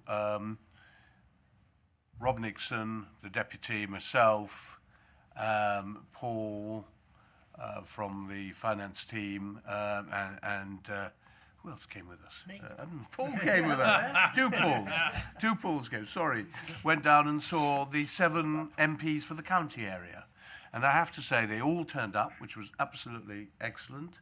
And we had a really good conversation. And I think some of the activity they've taken with ministers has paid off marginally already. But I think they're aware and they're shocked, as would be the 3 city MPs as well, all 10 MPs, that Leicestershire doesn't do as well as it ought to, given its modern Leicestershire, which is quite different from what it used to be. So, if I could, Chair, with your permission, just pass on to Paul. Yeah, thank you, Chairman. We have no choice on the pensions. What happened is they revalued the overall police pensions, and they said we need to increase the employer's contribution to that. So we have no choice but to pick up that cost. They then said we will give you some grant for that, some specific grant, which was the pensions funding grant, which is set out separately. And we also got an increase in core grant, which we've essentially put all of that to the cost of pensions, to the additional cost of pensions. It's the figures that I quoted earlier. So that increase in employer contribution will cost us, we think, £4.6 million for next year. And the total that we'll receive back will be about 4.1 million from the government. So we have no choice but to fund that through the precept. It's frustrating, and I share your frustration. One of the key points that we went back on the provisional settlement was on this underfunding point of pensions. So we've already made that point, but the final settlement came out and the figures stayed the same. I'm just quickly with the pensions. Early October last year, it was suggested that we would be about £2.5 million liability for the first year, and then 5 and a bit liability for the years ahead. As I understand it, for other departments, a different view was taken. So for health and education, where a similar revaluation has taken place, and of course it's all a bit ethereal because this is sort of on a balance sheet. This is somebody making an actuarial decision. Yeah. For other departments, that has been soaked up centrally. For us, the original proposition, and to be honest, if you'd asked me in November, we'd be sitting here now saying we need £2.5 million to pay year 1 and 5 and a bit for year 2. So, as Lord Back alluded to, the Minister has actually, I think, argued quite powerfully with the Home Secretary about the impact of that, because the impact would have been, we were sitting here now saying how many fewer people we would be having, and there was a ballpark figure for that. So, the answer to your question, I think, is we've got to find that gap. There are only 2 ways of finding that gap. One is that £500,000 of the extra revenue generated here pays it, or the other is we have £500,000 less of probably people. And it's kind of that brutal. And then the wider issue with the police pension scheme is it is pretty close now. There are more people who are retired than there are people serving, and it is a scheme that is in effect what I'm paying now is paying for those who are retired. So it isn't a scheme that's got a pot. So I don't disagree with anything that you have said, and for those of you who keenly follow Twitter, you'll have noticed last night I was engaged in some jolly banter with a councillor saying, why is this PCC putting all this money into pensions? Well, it isn't all the money, but that figure is quite stark. And the day that this was announced, this budget settlement with the government, there were lots of people saying, an extra 13 million for Leicestershire Police. And we couldn't work out why they were saying that, because we were sat there with the numbers saying, well, it's about 2, isn't it? And lots of people did lots of work. One of the challenges of our budget is it's so complicated to explain, but in effect, a policy decision has been taken centrally to pass on costs to us that have not been passed on to others. So we have a choice. And that's why you've got, if £24 is where you choose to go, the majority of it is just, and that there is this rather splendid graph which we're all a little bit in love with at paragraph 47, which is page 39. That's the brutality of it.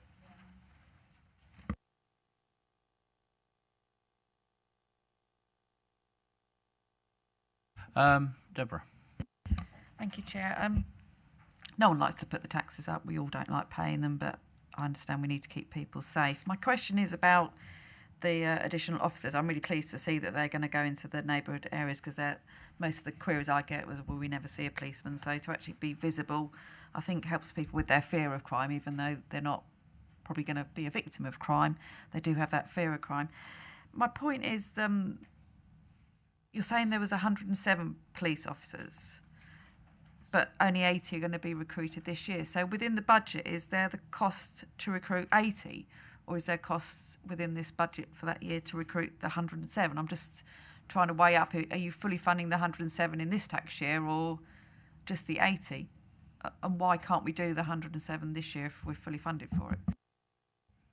Martin.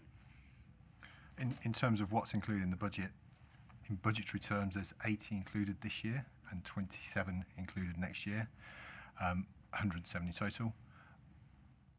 It's really difficult to get that number of police officers in quickly enough to actually deliver the 107 in 2019-20. And I'm sure Simon will pick up that in a bit more detail.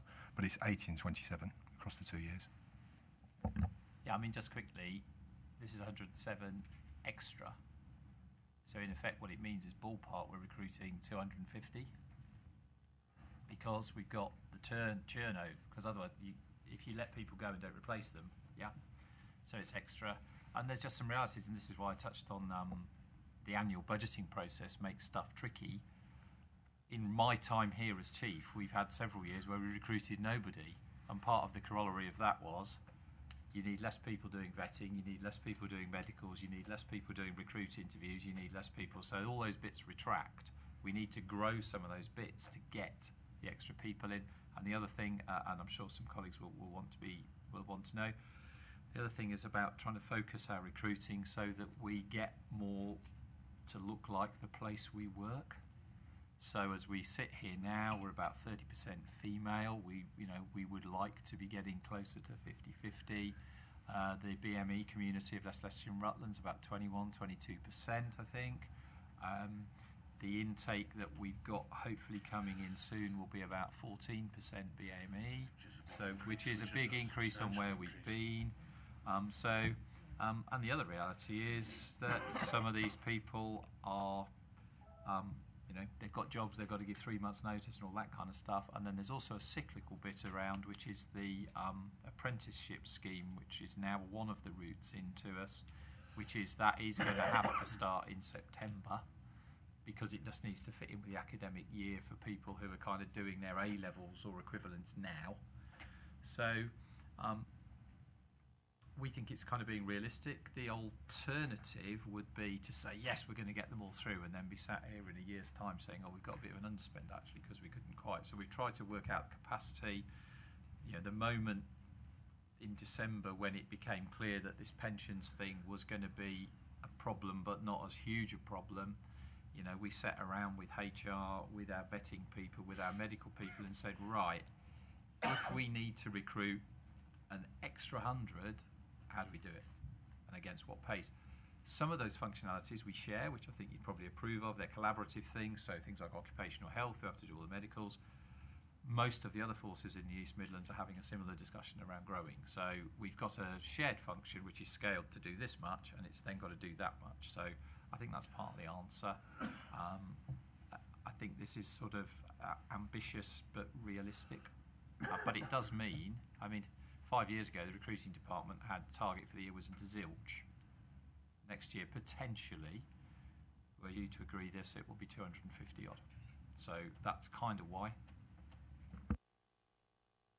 Is it possible, Chair, that we can have a report sort of 6 months into the next financial year of how the recruiting is going, just so we can keep an eye on it, if that's okay? You might find yourself getting press ganged in. There's a coin in the bottom of that coffee, you're in.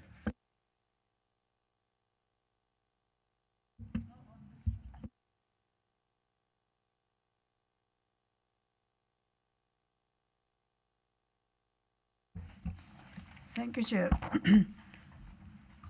So first of all, I will welcome the breakdown of the officers, 107 which you are going to have extra. Government funding formula, they go after how many people live in the city everywhere. But if we have a census every 5 years, you are absolutely right, we'll see the change in demography. Because we wait up to 10 years that how many people have moved into the cities. And police's visibility and accessibility is always welcomed by the public, and it increases the public confidence. Before I go on to the question, I would like to say thank you to the PCSOs who make a lot of difference to the local neighborhoods. Martin, my first question is, when we have, it's welcome to have extra officers, but some of the neighborhood police officers are not big enough to accommodate them. On one hand, we have sold some of the police stations. So when there are more people, if you come like in my neighborhood center, it's a very cramped office already with the number of police officers. If we can have a bigger one, have you got the budget to move them into a bigger accommodation? And second question. Is the council saying you don't want anyone because you're worried they might get a bit squashed? No, we want more, but I would want them to move into better conditions, obviously, so that, because when I see them, how they're running around, it's not very respectable, I'll say that, because, and second one is on commissioning, page 55. Yeah. There is a precept increase, but if you look at the figures, every year on up to 24, it's the same amount of money which is allocated, the projection. They're the same figures, but that means over the years, this commissioning, what PCC has done, many projects which are really doing good job, especially the youth projects and all. So will the funding will be reduced in the following years? I think on that it's a bit early to say. That's the forecast. That's the forecast at the moment. I think it's impossible to say. I do think that's quite a large sum, I have to say. I think every penny of it's necessary because of the kind of preventative work that we're doing with Leicester City and with the health service. But I think to pretend that will necessarily go up each year would be a wrong thing to say at the moment. But I agree, if it stays the same, it comes down. Same part. Yes. Can I start off and trying to answer the question? And I know the Chief's itching to come in. Agree with you about PCSOs. We came to Belgrave the other day, Kirk and I, and we were very impressed generally by the role PCSOs played in that part of Leicester, particularly. I think there are some parts, I have to say this frankly, there are some parts of the city and the county who would be delighted to have even the crowded police office that you have in Belgrave. But I don't think it's perfect. And I have to say, and I'm going to say it openly, there's the amazing health centre, literally 100 yards away from Belgrave Neighbourhood Centre, which we were really impressed by. But I was also pretty impressed by how empty it was too. But that's for another day, I think. That argument. Who else wants to come back on this? Martin, is there a question for you to answer about the commissioning money? And then do you want to come in? Chairman, I think Lord Bark answered that. I think it's been flatlined over the life of the plan. We'll look at it every single year, and different decisions may be taken. But for the time being, the assumption is that budget stays the same. And Paul, I think, Chair, with your permission, could Paul make a comment? Yeah, just want to emphasise under that commissioning pot, there are things. It's not all free money to allocate to new projects. It's things that have been carried over from previous times, like commitment to safeguarding boards, to MAPA arrangements, to IM, to Turning Point as well. So there's a lot of things in there that are, sort of then kind of not mandatory quite, but they're pretty well fixed, and they absorb. CSPs, the community safety partnerships are included within that pot as well. So it's not as if we're recommissioning that fund. There's a small proportion of it that's available for things like Victim First, which are sourced out. Okay, we'll get some order back into this now. Take you back to page 30. Remember I said we'll take underlined headings. Again, be quick. Michael will be looking out for hands going up. Page 30, executive summary. Page 31, page 32. Page 32, Kevin.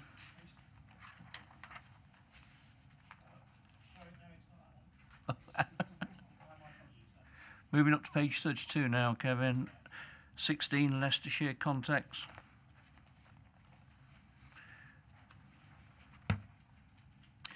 Page 36. I'm going a bit slower now. Provisional grant settlement, 1920. Page 37, Leicestershire position. Okay. I've got the right page this time, Chair. Thank you.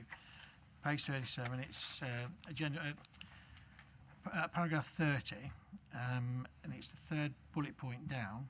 Smarter use of data and digital service with an ambition to deliver £50 million worth of productivity. I'll just explain how what that's about. I'm not quite sure what it means.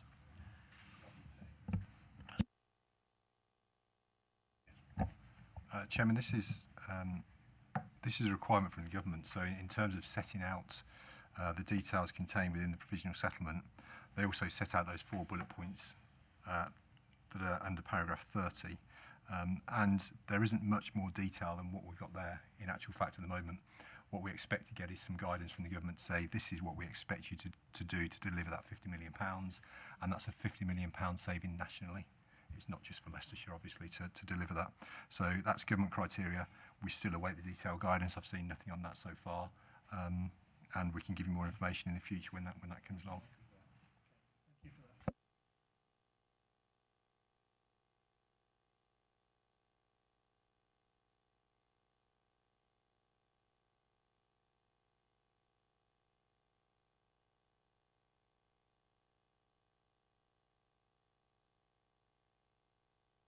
Again, on page 38, item 47, where it talks about pensions underfunding and then contractual increases.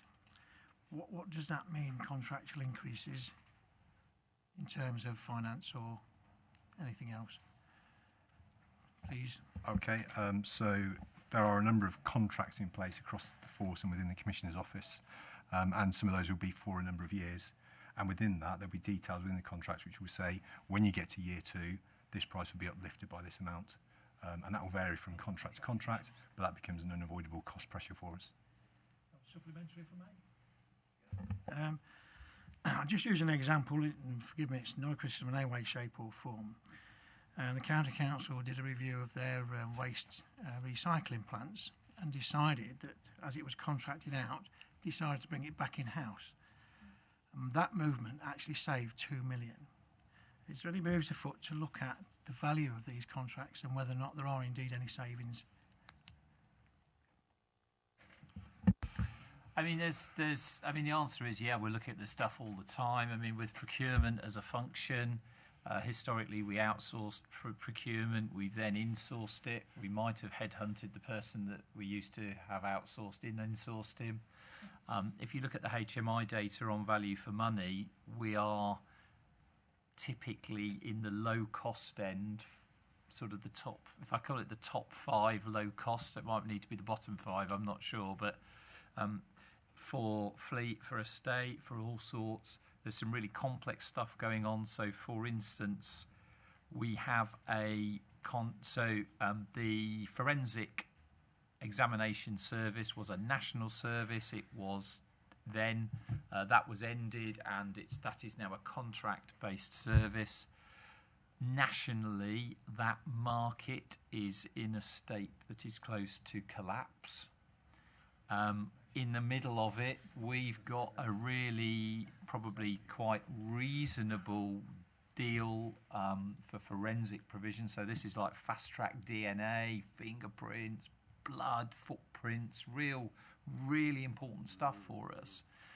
But certainly myself and Willie yesterday were discussing an option with the East Midlands forces around, well, what do we do about this and how much so that's the kind of thing that's in there. But the answer to your question is we look all the time at what we insource and what we outsource. So for instance, this very smart uniform I'm wearing is now procured through a national contract, the National Uniform Managed Service, which 40% of UK, England and Wales policing is on, because it squeezes some value. So the answer is yes. I think the other reality is in the whole context of our budget, the spend on this sort of stuff is about 15%. You know, the total spend not on people is about 15%. So the margins, it'd be lovely to find somebody we spent 2 million quid on, let alone we could save 2 million quid on. Yes, but so, yeah, we do it pretty rigorously. I would say it wouldn't I think we're pretty good at it. The HMI would see us as pretty good at it, trying to leverage value. And then last point, nationally, there is a big piece of work going on funded by the Police Transformation Fund, which is a good thing, except you need to remember that's a top slice from our budget, which is looking at what should we all be doing once and well in terms of back office. There is an abiding business logic to that, but the problem is we all start in different places. So we've got a reasonably priced shared HR system with Derbyshire. It's not a Rolls-Royce, it's a Mondeo. The national offer might be a Mondeo with all the trimmings, but it might cost us a bit more. So we look at this stuff all the time, and Martin obviously has some responsibilities for the OPCC to make sure we squeeze value, because I do get the fact everything we can save there, we can turn into a person walking down a street, a person investigating a computer, a person safeguarding a child. Okay, thank you very much, Kevin and Simon. Mind you, on page 39, tax-based collection fund details. Council tax referendum limit, page 40. Risks. Base budget preparation approach and scrutiny, page 41. Revenue. Just going back to page 40 on the pay inflation, if I may. Yeah. Although past next year or 2020, there's an onward is including 2%, but there's a anomaly in between that, just as a not knowing what it's going to be this year or next year. Have we sufficient scope in the budget to make sure that there's no surprises in that? Sorry. You may need to play the violin during this section. So, look, 2 bits there, if I may. 56. So, police staff job evaluation really for me is about, are we paying fairly our staff? And we have some measure of control over that. And some jobs have, whilst the jobs have been evaluated, the financial remuneration associated haven't been done for a number of years. The pay inflation bit, goodness, where do I start? So, There is an independent pay review body that makes a recommendation for what the police should pay. That goes to the government. The recommendation this year was 3%, and the government didn't honour it and honoured 2%. There is currently a judicial review being taken by the Police Federation nationally against the government's decision. The basic argument they're offering is we don't have industrial rights, that's why we're committed to a pay mechanism that's independent. You're not honouring what that mechanism is saying, therefore you either pay or you give the federated ranks some industrial rights. Okay, so where are we for the year ahead? By the 8th of February, on the 8th of February there's a meeting of the pay review body. That will take submissions from the Federation, it will take submissions from chiefs, and I think you can all work out one of the challenges for chiefs is I'd love to pay everyone 10% more, but clearly I can't afford that. So there's then a discussion which is, should we be recommending as the employer 1 year, or should we be recommending a 3-year deal? And in Scotland they've done 6.5%, 0 and 0, done a 3-year deal, which would completely skew lots of these figures, and Martin and I have been talking about that. And if it was a 3-year deal, something like that, then the actual total spend across 3 years is about the same, isn't it? It's not quite the same, but it's about the same. Now, I found that a bit weird, but Martin and I, we've done the maths and we think that's right. So our best guess is that we might be faced with a judicial review victory which says the government has got to change its decision. The government's then got to decide whether to fund the extra 1% or not, but I think we probably know what the decision might be. It's a reasonable assumption, and it does go to Martin's point, which he made about the box on page 47, the sort of box that everything balances off and we get a warm glow, and before we've been sat here with crocodile jaws of doom, is completely based, so it's paragraph 93, is completely based on increases in council tax and what pay is set at. So it's a reasonable assumption, but it could change, and it's not in our gift. So in effect, we will get told what the national pay award is and have to pay it. It's just worth just saying that the Federation have got leave for their judicial review, so they're over the first stage. I mean, that's not to say they'll win, but at least it'll be heard. Yeah. The last.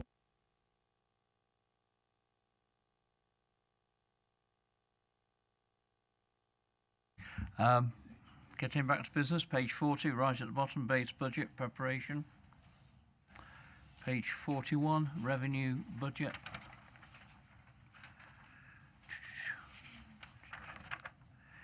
We go a long way to 45, Office of the Police and Crime Commissioner. Commissioning. 46, Capital Strategy, Capital Programme. No. Bottom of 46, Medium-Term Financial Plan. 48, Use of Reserves and Balances. Kevin? I did say I was going to ask a question on reserves, and all it is quite simply saying is are the reserves that are left now robust enough to meet any challenges of any emergency that may arise in the future? Can I feel confident about answering that. Yes, that's the £6 million general reserve that isn't touched and stays there for a disaster or rainy day. So that's there, and that's right in the middle of where we ought to be on national advice as to the general reserve. So I'm confident about that reserve. Martin, I think may want to add something. Chairman, I just wanted to add under paragraph 113, I'll do the statement and its requirements set out in statute, and within that I need to comment on the robustness of the budget and the prudent level of reserves. And as part of that, I've considered the reserves and whether they're prudent and robust going forward, and my view is they are. Can I just want to add one thing to that? The Chief reminds me, Hinckley Road that we all remember, there were big costs, of course, and we asked for contingency reserve to come from central government for that cost, which is a perfectly reasonable request. That was turned down. That turning down didn't seem quite so reasonable when we heard that the fire service who'd applied did get some money from the Home Office for that, and the police service did not. I leave it with you. They're both Home Office departments, though. Oh, of course, the Home Office look after both of them, and I suspect in many cases it may be the same civil servants who deal with those issues. So we do need that contingency reserve.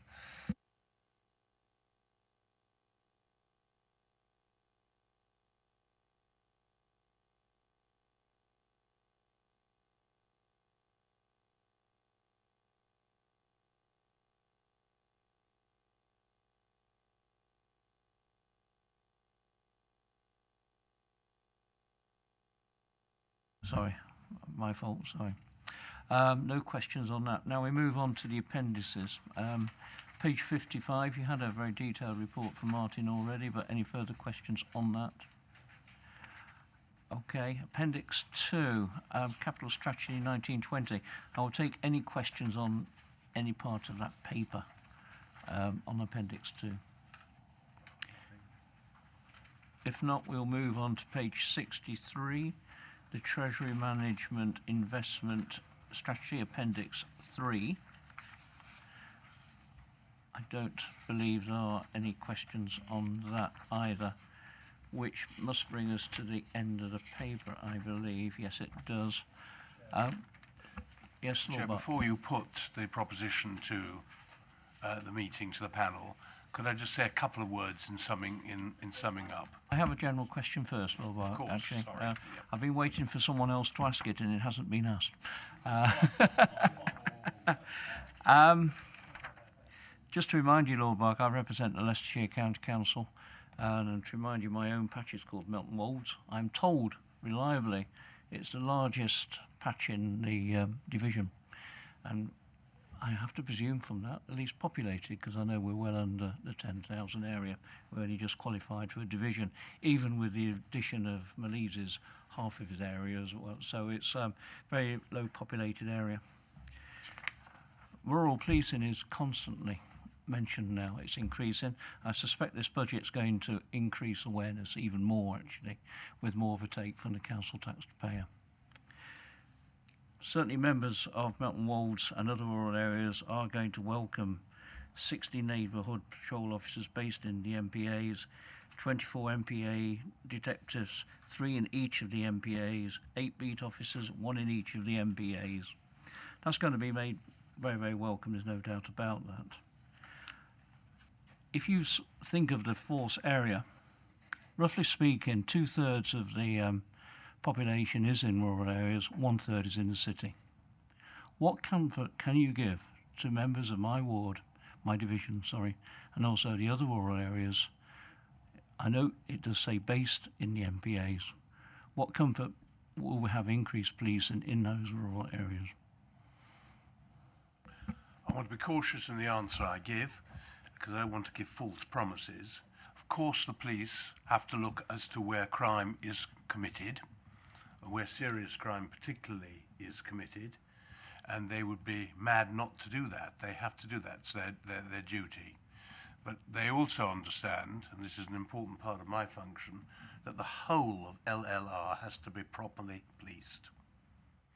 One of the criticisms that I've heard is one I think you're too polite to say, which is that sometimes very rural areas have not been policed with as many police officers, and in fact they're not seen sufficiently for people who live there. The tendency of this budget is to move police officers away from the centre to the NFAs. Whether the NFAs are on the right boundaries at the moment, I know that is something that's being considered by the police anyway. I think what I can say is that this move to have extra police, and the vast majority of them actually being outside headquarters and in NFA, in the NFAs, will mean that there will be better policing for rural communities than there has been in the course of the last number of years. In other words, the police will be more visible, the police will be, and this is just as important, more accessible to them as well. There has been some kind of misunderstanding, I think, about response, which is everyone thought all the response came from just 3 police stations around Leicester. That's not true. Response, as I understand it, is around the whole county at all times. They can't be everywhere at every particular moment, but there's always response going around the county which is available to be used in the case of a 999 urgent situation. So I can give, as I say, this promise that as a result of being able to put up the number of police officers and using them basically on a local basis, there will be better policing for rural policing. It won't be perfect, it won't satisfy everyone, but it'll be better. Now the chief may want to contradict me there, but I don't think he, I don't think he will. But I don't want to go too far. I don't want to go too far. But I think I think I can say that fairly. I think, Chairman, you can say a few things. You can say that the budget guarantees 181 PCSOs, because frankly, some of the other propositions would mean that there wouldn't be that many, and you know they're the core of neighbourhoods, and they do a lot of the problem solving. It guarantees us some strength around our neighbourhood teams, where you've got a good couple of hundred police officers as well, on top of the 181 PCSOs. And what it does do is start to change that ratio that I think I talked about last year, which we used to have a police officer to every 430 citizens. We're now at a police officer to every 603 or 4 citizens. So hopefully it starts to change that equation, because respecting absolutely, you know, you and I think, live in the same neighbourhood policing area, don't we? And it's quite a big area. The reason it's a big area is it carries about 9% of the workload of the force, which, you know, compared to others is not the most intense area, but it doesn't mean policing isn't important. So what will it mean? It means we've got more officers. It means they'll be locally based in neighbourhoods. The patrol teams, you know, are based out and about in neighbourhoods. And it will also give us, so for instance, you know, when you're talking about targeting current areas of concern, part of the paper at section 10, and some of the beat officers, you know, one of the things that we need to do is put them in places where they need to be particularly effective. So if you look at the moment, we've been looking at what we can do in partnership around Ullersthorpe, for instance. You know, those kind of areas where there needs to be some quite intense work to problem solve. So it raises our ability to be present and be there, which I think is really important. They will be spread out across the force area. And I do think, you know, the cry for visibility is recognised in what is proposed here. I'm not proposing cyber investigators, I'm not proposing, and in past we've supported sort of increasing a bit of the safeguarding work. And the last thing, if I may, some of the sort of central functions, you know, headquarters is presented as Mordor sometimes, isn't it? You know, the Dark Lord presides there and what, you know, mysteriously sucks in resources. The reality is, if there's a serious crime in Melton, some of the teams are based centrally, but they come out and deal with them. You know, if there's a murder, they come out and deal with them.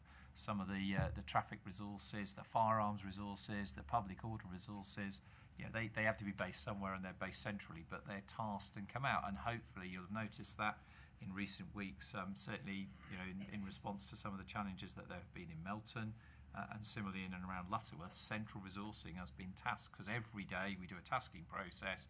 Where do we best put our resources today to reduce crime and increase public confidence? And so we try and do that. And that's what this is about, really. So I kind of hear what you say. I, like you, probably hear it when I pop to the supermarket, go for a quiet pint, those kind of things. And we are responding to that because, you know, there is clearly the public want to see us and want to see us being active, which is kind of a good problem to have, because they might be saying, well, we don't want to have anything to do with the police. And that's not what I hear. So, you know, it bolsters up response. Response is based locally. It puts more investigators into localities. It puts more officers into beats. So, I think it heeds what you're saying. Thanks for that. Lord Barg, I don't believe there's any further questions. So, obviously, Okay, the opportunity thank you. I'll be very to short. conclude your presentation. We're very short. Yeah. just to remind the panel, as you know, my job is to make sure, as best I can, that Leicestershire Police are an effective and efficient police force. I actually think miracles have been achieved with the cutbacks that they've been hit with over the last number of years. However, in my view, and I think in the view of the majority of sensible people who live in Leicester, Leicestershire and Rutland, the decline in the number of police officers has made it more difficult for the force to be effective and efficient. Therefore, I'm obliged, aren't I, to do all I can to raise the number of officers, and that's what I am attempting to do in this budget. If I actually had my own way, much more of the cost of this would fall on central government, but that is just not possible. So I use the only method I can and do what the government are asking me to do, and that is to raise the precept by quite a large amount, and I appreciate that. And it's not easy for some people to have to meet that cost. I understand that all too well. But in order to do that, I also have to use some reserves, and we've talked about that as well. But doing this, and I hope it gains the support of the panel, I, along with the Chief Constable, of course, who has the operational responsibility for all this, is hopefully make LLR a safer place to live in, and that's why I hope that the panel will support this particular budget. Thank you, Jim. Thanks, Lord Park. Members, just to remind you, this is one of the few occasions we do have a little bit of strength, or teeth, as often people put it. The budget can be vetoed. It will require 10 of you to vote against the budget, however. And you would also have to indicate whether you'd like Lord Bart to take it back, to see whether to move it up higher or lower, of course. Now, as I understand the legislation, whether it's if that veto works and whether it's higher or lower, as long as he moves it up just 0.5% or even less than that, or reduce, that's adequate, and then we would have no more power on that. However, I am going to move the recommendation at 3, A, B, C, D and E, and I look for a seconder. We have Michael, Kevin.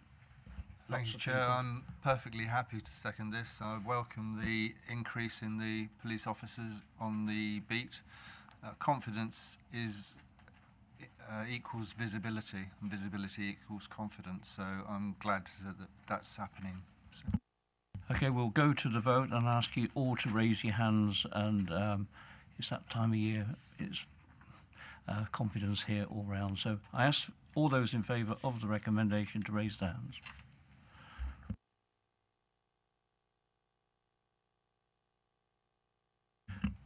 Unanimous. Well, thank you very much for that. Most grateful to the panel for that. Thank you. Thank you very much, Lord Bark. Moving on, that's agenda item 8. 7, sorry, I'm miles ahead of myself. So, proposed preset performance report, page 77. Just one moment, can you just get me a chance to find it?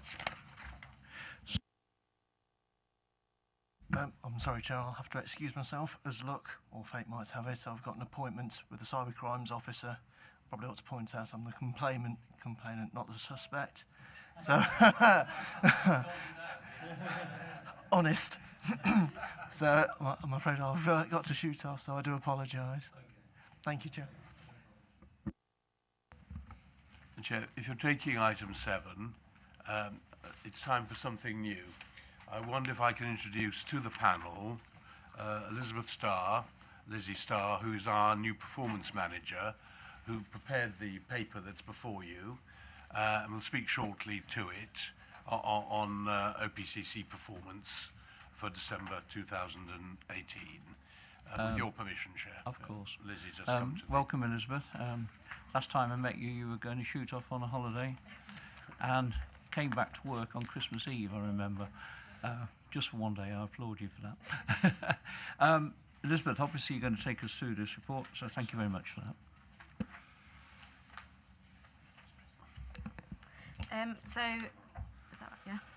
So this is basically to provide an update on the performance of our office. It's the first time a report like this has been produced by our office, and moving forward it will be produced monthly for us to manage in-house and then presented to the panel at regular intervals. I think quarterly has been suggested. Comments and feedback will be greatly appreciated and welcomed, especially ideas of other measures that we could include in the report. Some of the measures in it today, it's the first time I've ever had reported on it, so that it's only a month's worth of data. However, some we can backtrack. So it'll be useful for any suggestions that we haven't got. The plan is to build a picture of trend over time, so we can start to kind of baseline the measures that we've got to kind of see what is exceptional, what's normal, what's kind of good or bad performance, and also include regional comparisons to other officers and to see how we're performing against those on similar measures. So if I just take us briefly through it, I won't kind of waste too much time on it. But so 1.1, so December, because this is only based on a month's worth of data, December is effectively kind of a slow month because it's only really classed as 2 weeks of work because of obviously holidays and Christmas, and especially my holidays. I was only at work for 1 week, I think, in December. So yeah, so that's why kind of some of the numbers might look a little bit low, and we expect these to kind of start to raise up again now we're in the new year.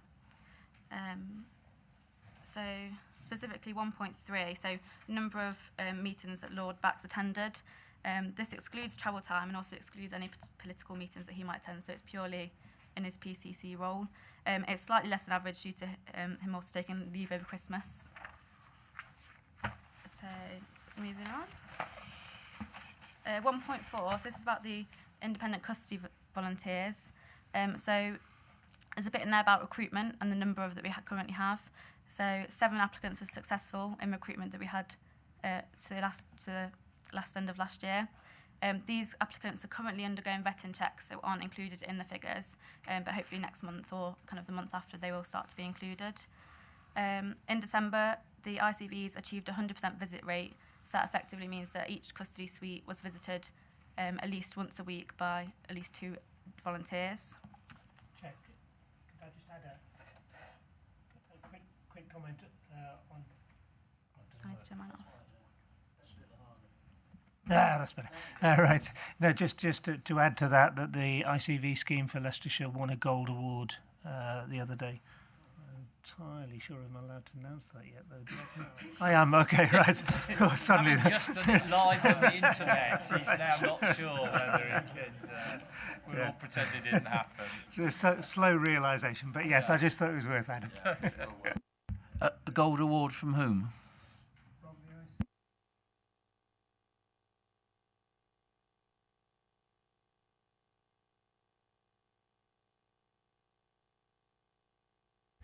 Okay, so moving on then, so it's a bit on Youth Commission members and also sickness for the office. So the HR figures we've currently got kind of highlight a data accuracy issue we've got with collecting the data in such that it kind of it's included Jarrett members, also Youth Commission members and Youth Commission coordinators. So it looks a lot higher than our actual office.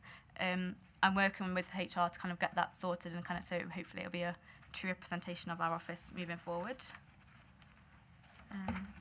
So moving on to the second part of the report, relationship and change team. There were 7 engagement events attended throughout December. This again is kind of representative of a slow month. There's less events than normal. There are 12 planned for January. So the engagement events highly correlates with the social media presence we have, because a lot of the social media presence highlights the events that we'll be attending that Willie will be attending, and also it will also correlate with the amount of meetings Willie goes to, because these will be included in the figures for that. So yeah, as I said, 12 planned for January, but I think it increases throughout the month, so it'll be interesting to see what that figure is when we report on it next month. Moving on. So the social media presence, as I said, it will be linked to how many events Willie goes to, so that's point 2.5. Does it include his personal account? So it's the Twitter of at Leicestershire PCC. So of the 43 tweets sent out during the month, 17 regarding events, so a large proportion, as I said, were events, and also 13 were live updates from the police and crime panel. Website hits, we did get to develop that in the month, however, because it wasn't a full month, we didn't include it in these figures, but next time it will be included, so we've got that included. And then finally moving on to the third part, so commissioning. So it currently holds 50 contracts, and this table kind of briefly outlines the contractual arrangements and also the monitoring arrangements we have with those different contracts. We are working up performance information and data, but given some confidentiality with the contracts, we're kind of limited to what we can share, but we are working on that. I think the future reports are going to include stuff on finance as well, so that will be in the next ones. So kind of put it out there, unless you've got any more comments, Paul or Willie, put it out for questions, if there are any questions. There will be in a moment. Malise has got his hand up, Jeff. Yeah. It does say, Willie, background, page 3, regular reports, and I think we mentioned reports every 3 months, didn't we? Did we agree on that, Monday or Tuesday when we met? For quarterly reports to come to this panel? I think it was quarterly we agreed, yeah. Yeah. Hope members of the panel are okay with that, yeah. Malise. Thank you, Mr. Chairman, and thank you for this report, because it shows how busy you are, even if December was quiet. But performance, I always thought, was a measure. And there's no measure. And you've got 1.1, number of emails received, number of correspondence received, number of invitations received. Do you have a target of how quickly those should be responded to? And if so, how did you do against that target? And I don't understand about tweeting, but I imagine does the same thing go for that? Paul, I think that's better. Yeah. Yes, we do have a standard against which we deal with correspondence and the other inquiries that we get. I think it's just at this stage we haven't collated all that data. So yes, we can report against that. The other issue about being performance related is we haven't at this stage got benchmarks to compare it against. So you could question, is this, how do we know if this is good or bad? Well, to be honest, it's a developing picture. We haven't got a common set of data across PCC offices to compare ourselves against, but at least we've started. And at least we can, if no other PCC offices put their data out in the public domain as we have, then at least we can compare ourselves against ourselves. So if we get better or worse against the benchmark that's set here, that we'll know something. But, I mean, the principle here is that obviously our job is to hold the police to account, but we're a public service as well, so we need to be held to account, and that's what you're doing, and you need information to do that. This is the best we've got at the moment, but we're very, very open and happy to developing this further. And can I just say, it's a great joy to have Lizzie there, because we couldn't have done this before, and now we can. Any other questions? Doesn't look like it. No. Deborah, sorry, Deborah, I forgot. Thank you. My question was pretty much along the same lines, really, just how we're going to measure it. I mean, the ICV volunteers, that's great, but I'd just like to know what they found when they visited the suites, what they were like. So just a bit more meat on the bones would be for us to be able to measure what performance is like. So, I mean, generally what they find, obviously their job is to sort of hold me to account, is that people are well looked after, treated ethically and treated in line with the Police and Criminal Evidence Act.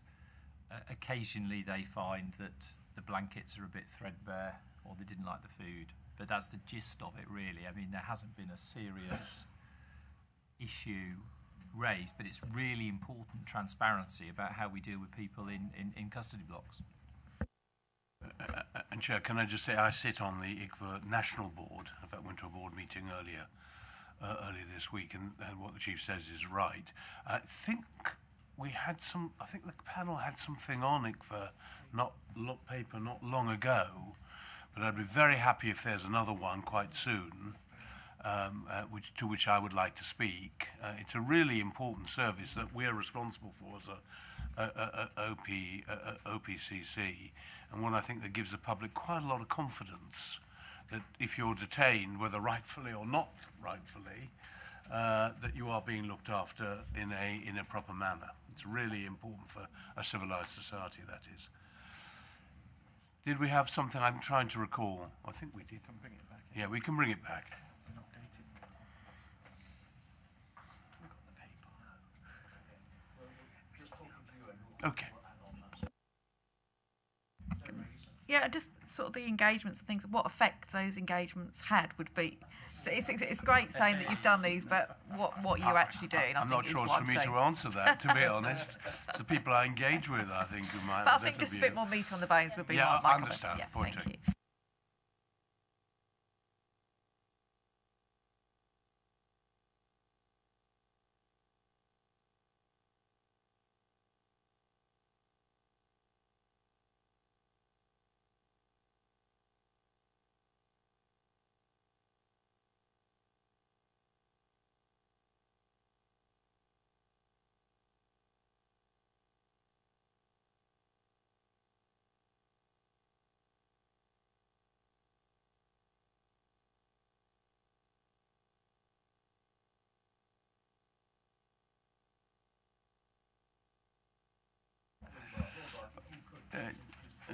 I'm delighted you think this is the most interesting paper in some ways that we've done today. After sweating, I could say blood, but that's not quite fair, over the last 3 or 4 months to make sure we could put a proper budget before you today, dragging the Chief Constable along.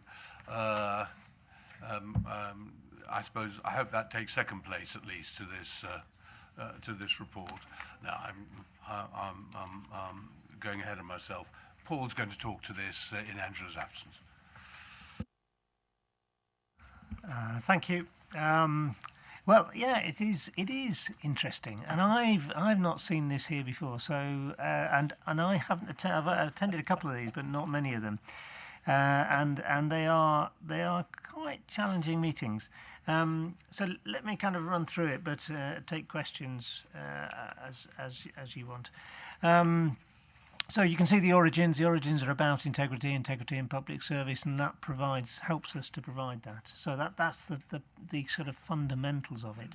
I've spent a bit of time previously in sort of viewing clinical governance processes and things like that. It's similar to that in some ways. You know, it's giving assurance that what's being done is in line with what's expected. To the standards of sort of the work that's required. You can see in there that there's a section on what the aims are, and they're pretty self-explanatory. The one for me that stands out is about bridging the gap between the sort of academic elements of ethics and turning it into practice. It's really an attempt to sort of turn these what can be quite ethereal ideas into reality, you know, when you get down on the ground. So I mean, the contrast, I think, is a good one between the document that Simon referred to, the 500-page book on how to record human behaviour into a crime, which is a complex process, and what that actually means in terms of reality of real live situations. The one that particularly gets me as I read through this is the young people and their criminal behaviour and the issues about criminalisation. So it brings that out and deals with that. As you can see, it focuses on ethics, integrity and complaints. I won't run through it all. The membership, as I say, I've been to a couple of these. The membership is certainly lively. They are not, you know, it's a good mix. I thought initially it was academically heavy, but there is a good mixture of people there from different walks of life. So we do get different perspectives in the meeting. The work undertaken, well, there's a list there. The things I'd pick out. The recruitment activity, Simon and Lord Barker have already referred to the emphasis we've got on taking positive action to increase the representative nature of the workforce. It has been through that process, scrutinised the work that's been done and made suggestions and endorsed the approach that's been adopted. And that's, as we've heard, that is improving. That is improving the numbers. Stop and search, that's a kind of topical issue. That's one that they want to look into, and I find it quite heartening that they've looked through that, because it's obviously can be quite contentious, and they've accepted the approach about this is really a safeguarding service. It's a way of actually sort of ensuring that people are looked after well. the CSE work and ensuring, so an area where actually the panel has pressed the police about ensuring that the cultural issues are properly taken into account. The complaint stuff, I think, speaks for itself. The ethical dilemmas are often the key part of this meeting. There's a lot of discussion around them, and I think you would say yourselves that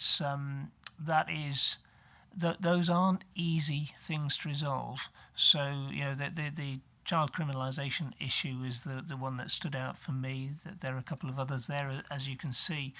But, you know, put this into context. When you're dealing with these situations, you know, you're in the midst of sometimes volatile situations, not quite sure, it's a bit unclear. How do you deal with it? Those are complicated situations. This is kind of a test, a reality check of how people are dealing with them. The other one I thought was interesting was about police funding, because that's relevant to what we're talking about now, and how do we deal with these funding issues. Not just the funding issues, but the efficiency measures that are being introduced as well. You know, the use of digital services and how far that is taken. That's a kind of, it puts a brake on some of the potential opportunities that we could use. Make sure that what's being provided is of value to the people of Leicester, Leicestershire and Rutland. And the other one I thought was interesting, but maybe it's just me, is the one on FOI. I mean, to be honest, I have personal view on this because I've worked in different settings where FOI requests have just become incredibly burdensome, and that's a cost. That's a real cost. So, you know, if we have analysts doing FOI inquiries, then they're not doing analysis of crime. You know, and if I'm sure if we did do a scrutiny of how much of their time is taken up on FOI inquiries, we would find it's quite a lot. So, as you can see, the committee there has taken a view that we could charge for this. So, what does it offer? Sorry. I wasn't going to say anything. So what does it offer? Well, I think it offers a challenge in certain situations. It allows us to test out thinking in other situations, and I think in other situations, even if it's just saying we think this is the right approach, that provides legitimacy, and I think that's an important approach for a policing service. So I'll stop there, take any questions, and hear your views. Fine, thanks. Basically, I'm just going to hand over to Keith, I think, at the start. We'll just take general questions as well. The report's relatively short, but I'm sure you have something to say, Keith. Yeah. Yes, I mean, generally, yes, I thought it was invaluable. I thought it was really interesting. It does refer, as you say, to so much else that we've discussed today, the budget and everything. And I think it does give legitimacy. I think it shows the challenges you know, the frontline officers face, and I think it's a tribute to them because these dilemmas are tricky. And it also, I think, going back to the report about recording, I thought it was interesting how they raise issues over that, especially child criminality, etc. And, you know, as we said earlier, 84% to be described as inadequate, I think that's ethically questionable, that such a description, but that's the Ofsted criteria. But I thought it was very positive, and I think it's a really valuable piece of work, and I think it does give legitimacy to all that the Police and Crime Commissioner does, and indeed the force itself. So I just thought it was an excellent piece of work, and I hope it will come again to this forum. Thank you. Are there any other questions at all, or even on the appendix? Manjula? Thank you, Chair. I know, Paul, you didn't go up to page 99. I got one question and a comment on. I said, first of all, I welcome this report, and there's a lot of good work. It's already started and it's going on. You know, on page police response to external demand. It's good to say that Leicestershire Police is exploring ways of delivering service online. Chair, we have talked about that, how the demography is changing in the city, is growing. And I don't want to lose the face-to-face contact because many communities still cannot access the technology. And I mean, many communities still, there are people who cannot access the technology. So for them, it's a face-to-face interview, or and going to the police station, they might find it difficult. So we shouldn't lose that side of it. I know it is good to have every service transferred to the technology change agenda, but for Leicestershire County, I will say, and the city, it is very important that we still keep our face-to-face contact and accessibility to people.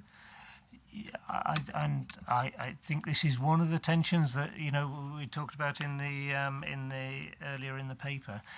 This is a lively debate between ourselves and the force, I think the approach, the development of online reporting is being done sensitively and slowly, but focused on those sorts of crimes that are going to be suitable for this type of reporting. So, crimes where it's not, the face-to-face element of it is particularly important. But the other thing is that at every step on the way, as that online facility is made more available, the discussions between us are quite extensive about how that's going to be done, what the communications are in place, what the safeguards are, and so on. It will grow, it will develop. Now, I'm sure Simon might want to say a little bit more about it. I mean, the intention is for it to grow, and the expectation of the government on police services is that we extend the range of digital services as much as we can. But as you say, we can't do that to kind of invalidate somebody's access to the police. We've got to ensure that there are other channels through which people can report.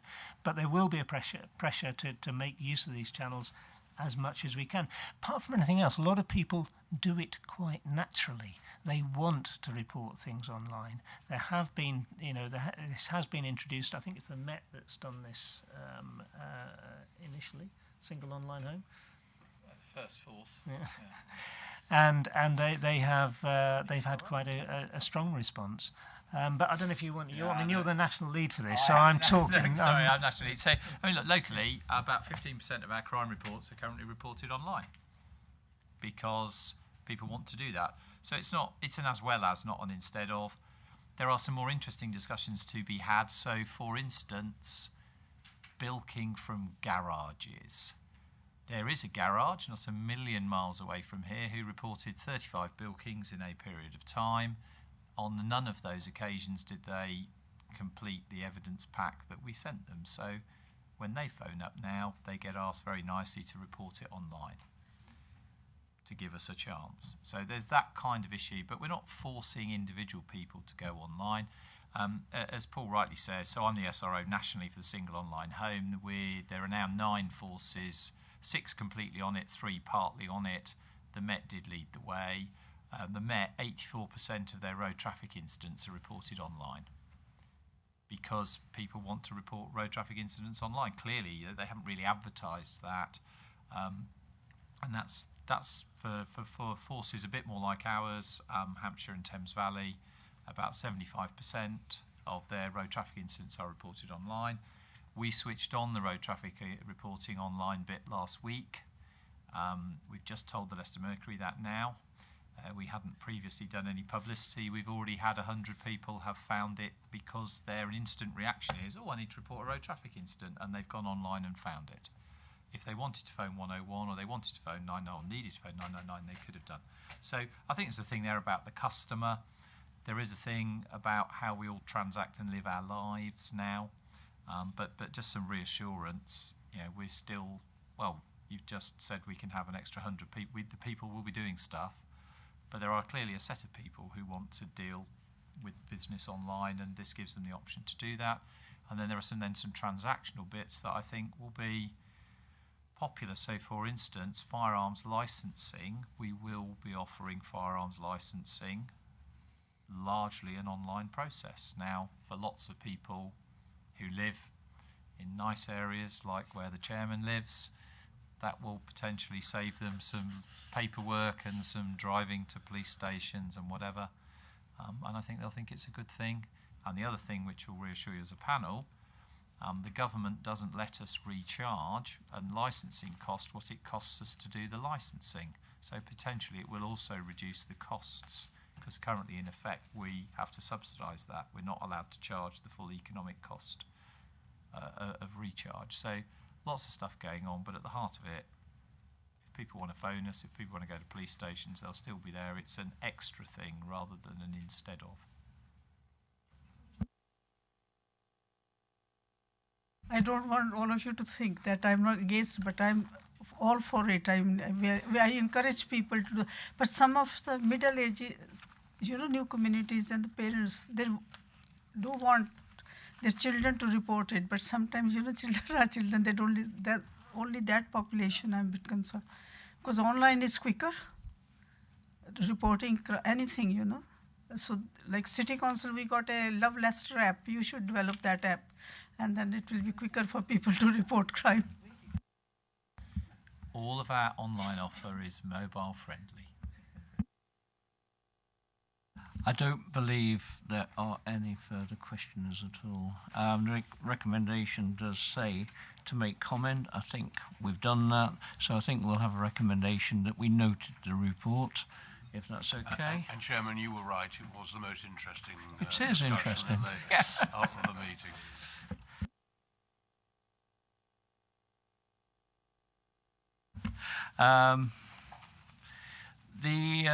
Which moves us on to item 9 on the agenda. Date of next meeting.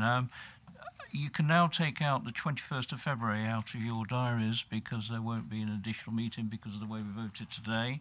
So that is cancelled. So the next panel meeting is the 18th of March, 3 days off Spring Day, at 1 o'clock. I haven't been informed of any urgent items at all, so it just remains for me to say, Manju, have I forgotten something? It's just the City Hall, the next one's the City Hall. Oh, the City Hall, is it really? It doesn't say that, does it? It is at City Hall then, but thanks for that reminder, because I'd be the first person to come here. Okay. I'll be the second. And you'd be the second. Just say thank you very much to Lord Bark and all his staff for preparation reports. Thank you to all the panel members for the work you put into this, and thank you to Leicester Mercury for turning up, and wish you all a safe trip home. We won't be charging you, Dan, for turning up.